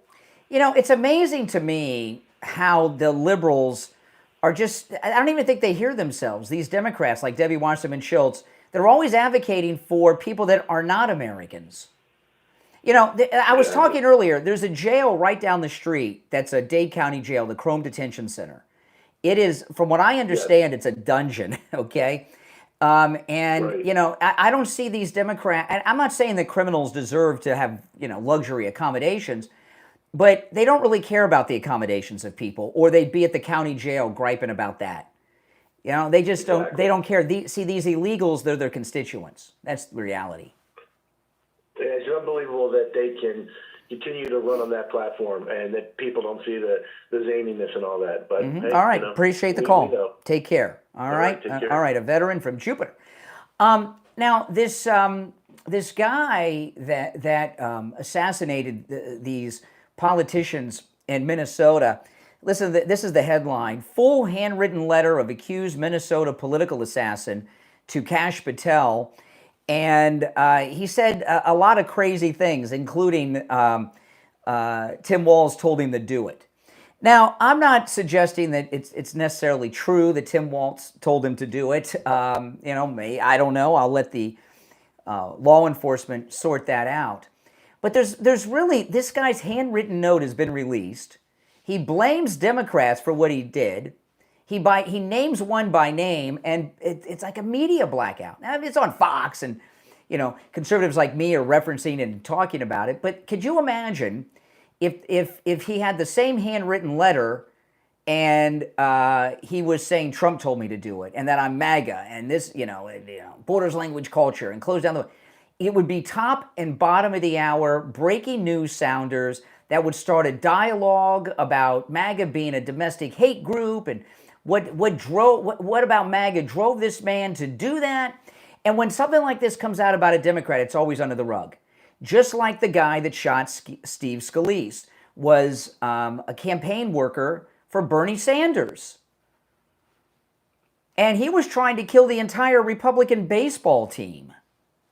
You know, and he almost killed Steve Scalise because they stopped him before he could do more damage, and that under the rug. And by noontime, they had Bernie Sanders apologize. I had nothing to do with this, and okay, nothing to see here. I know there's a double standard out there. I understand that, but I think people are too accepting of it. Like yesterday, I was talking about the big, beautiful indictment that we're hearing from Solomon that Pam Bondi's been preparing against all the lawfare against the president. And, the common thinking is, well, nothing's going to happen. No one's going to go to jail. Well, part of the reason that nothing's going to happen and no one is going to go to jail is because so many conservatives accept that and vocalize it. As an example, I started the show today at 6 a.m. playing 2 clips of our great president, Donald Trump, the best president ever, the best president not just of our lifetime, but arguably the greatest president this nation's ever had. And, twice yesterday, he said that Pam Bondi can release all the Epstein files. Now, there's a lot of things factoring in, and we don't know 100% what's going on because we haven't seen the information, but there's no doubt that conservatives saying we want these things so bad is why he's open to her doing it now and gave her the green light twice yesterday to release everything. So when you go around saying no one's going to get arrested, no one's going to go to jail, you're helping them get away with it. When, public outrage leads to things. Being vocal publicly about things gets things done. So don't just assume no one's going to jail. If no one said anything about the Epstein files, maybe the president wouldn't have said that yesterday, twice. You're on the air. What's your name? Where are you calling from? Yeah, hey, man. This is Kim. Just wanted to check in. So I don't know if you've seen, but there are pictures now circulating of Pam Bondi and Trump and Epstein together back in the 80s. In the 80s? I don't know. Sure what we should make of that. I would say probably nothing. Pam, I've not seen that. Listen, I have this personal appearance that I'm going to on Saturday, right? And I go on personal appearances. And I got a haircut. I was telling Attorney Barry Siegel I got a haircut because people are going to take my picture. People will take a picture with. I take pictures with listeners all the time. This may come as a surprise to you. When I take pictures with listeners, I do not do a background check. I don't know who they are or what they've done. Maybe they've broken the law, maybe they haven't. I don't know. But are you saying that celebrities are responsible for all the behaviors of people they take photographs with? So I don't know. I just think it's a No, I didn't ask. Don't repeat. Don't repeat what you said again. If you take a picture with someone, are you guilty of whatever it is they've done in their life when you don't know anything about them? Well, I think intellectual curiosity is worth something, and it would be worth. So I'm going to a Star Trek convention next month. Okay. And there's a guy the guy that plays Captain Pike in the new Star Trek series.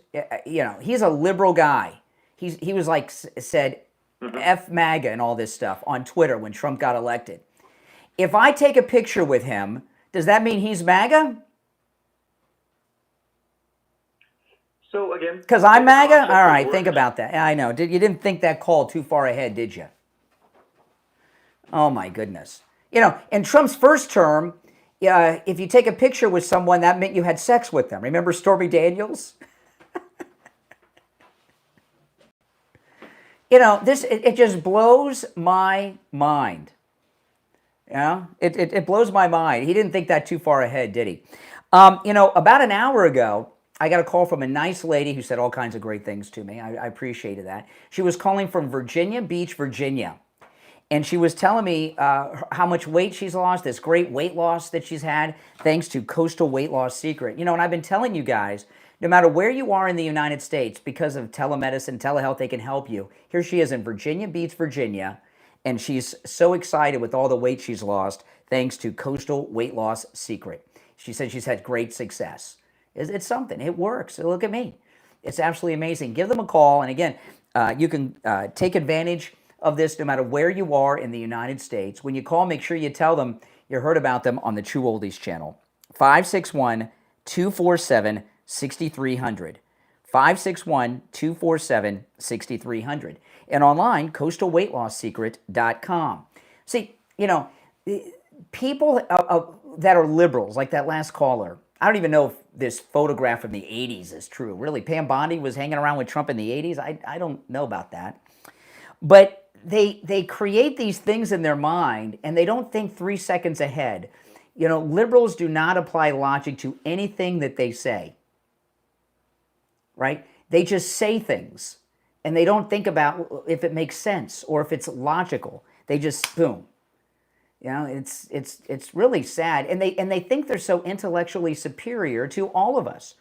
Listen, guys, we're out of time for today. We'll be back tomorrow. This week is just flying by. It's Wednesday already. I can't believe it's Wednesday. You're listening to Florida's longest-running radio show, The Steve Kane Show, on the radio since 1977, celebrating 48 years on the radio. And next month begins the 49th year of The Steve Kane Show on the radio in Florida. My name's Brian Craig.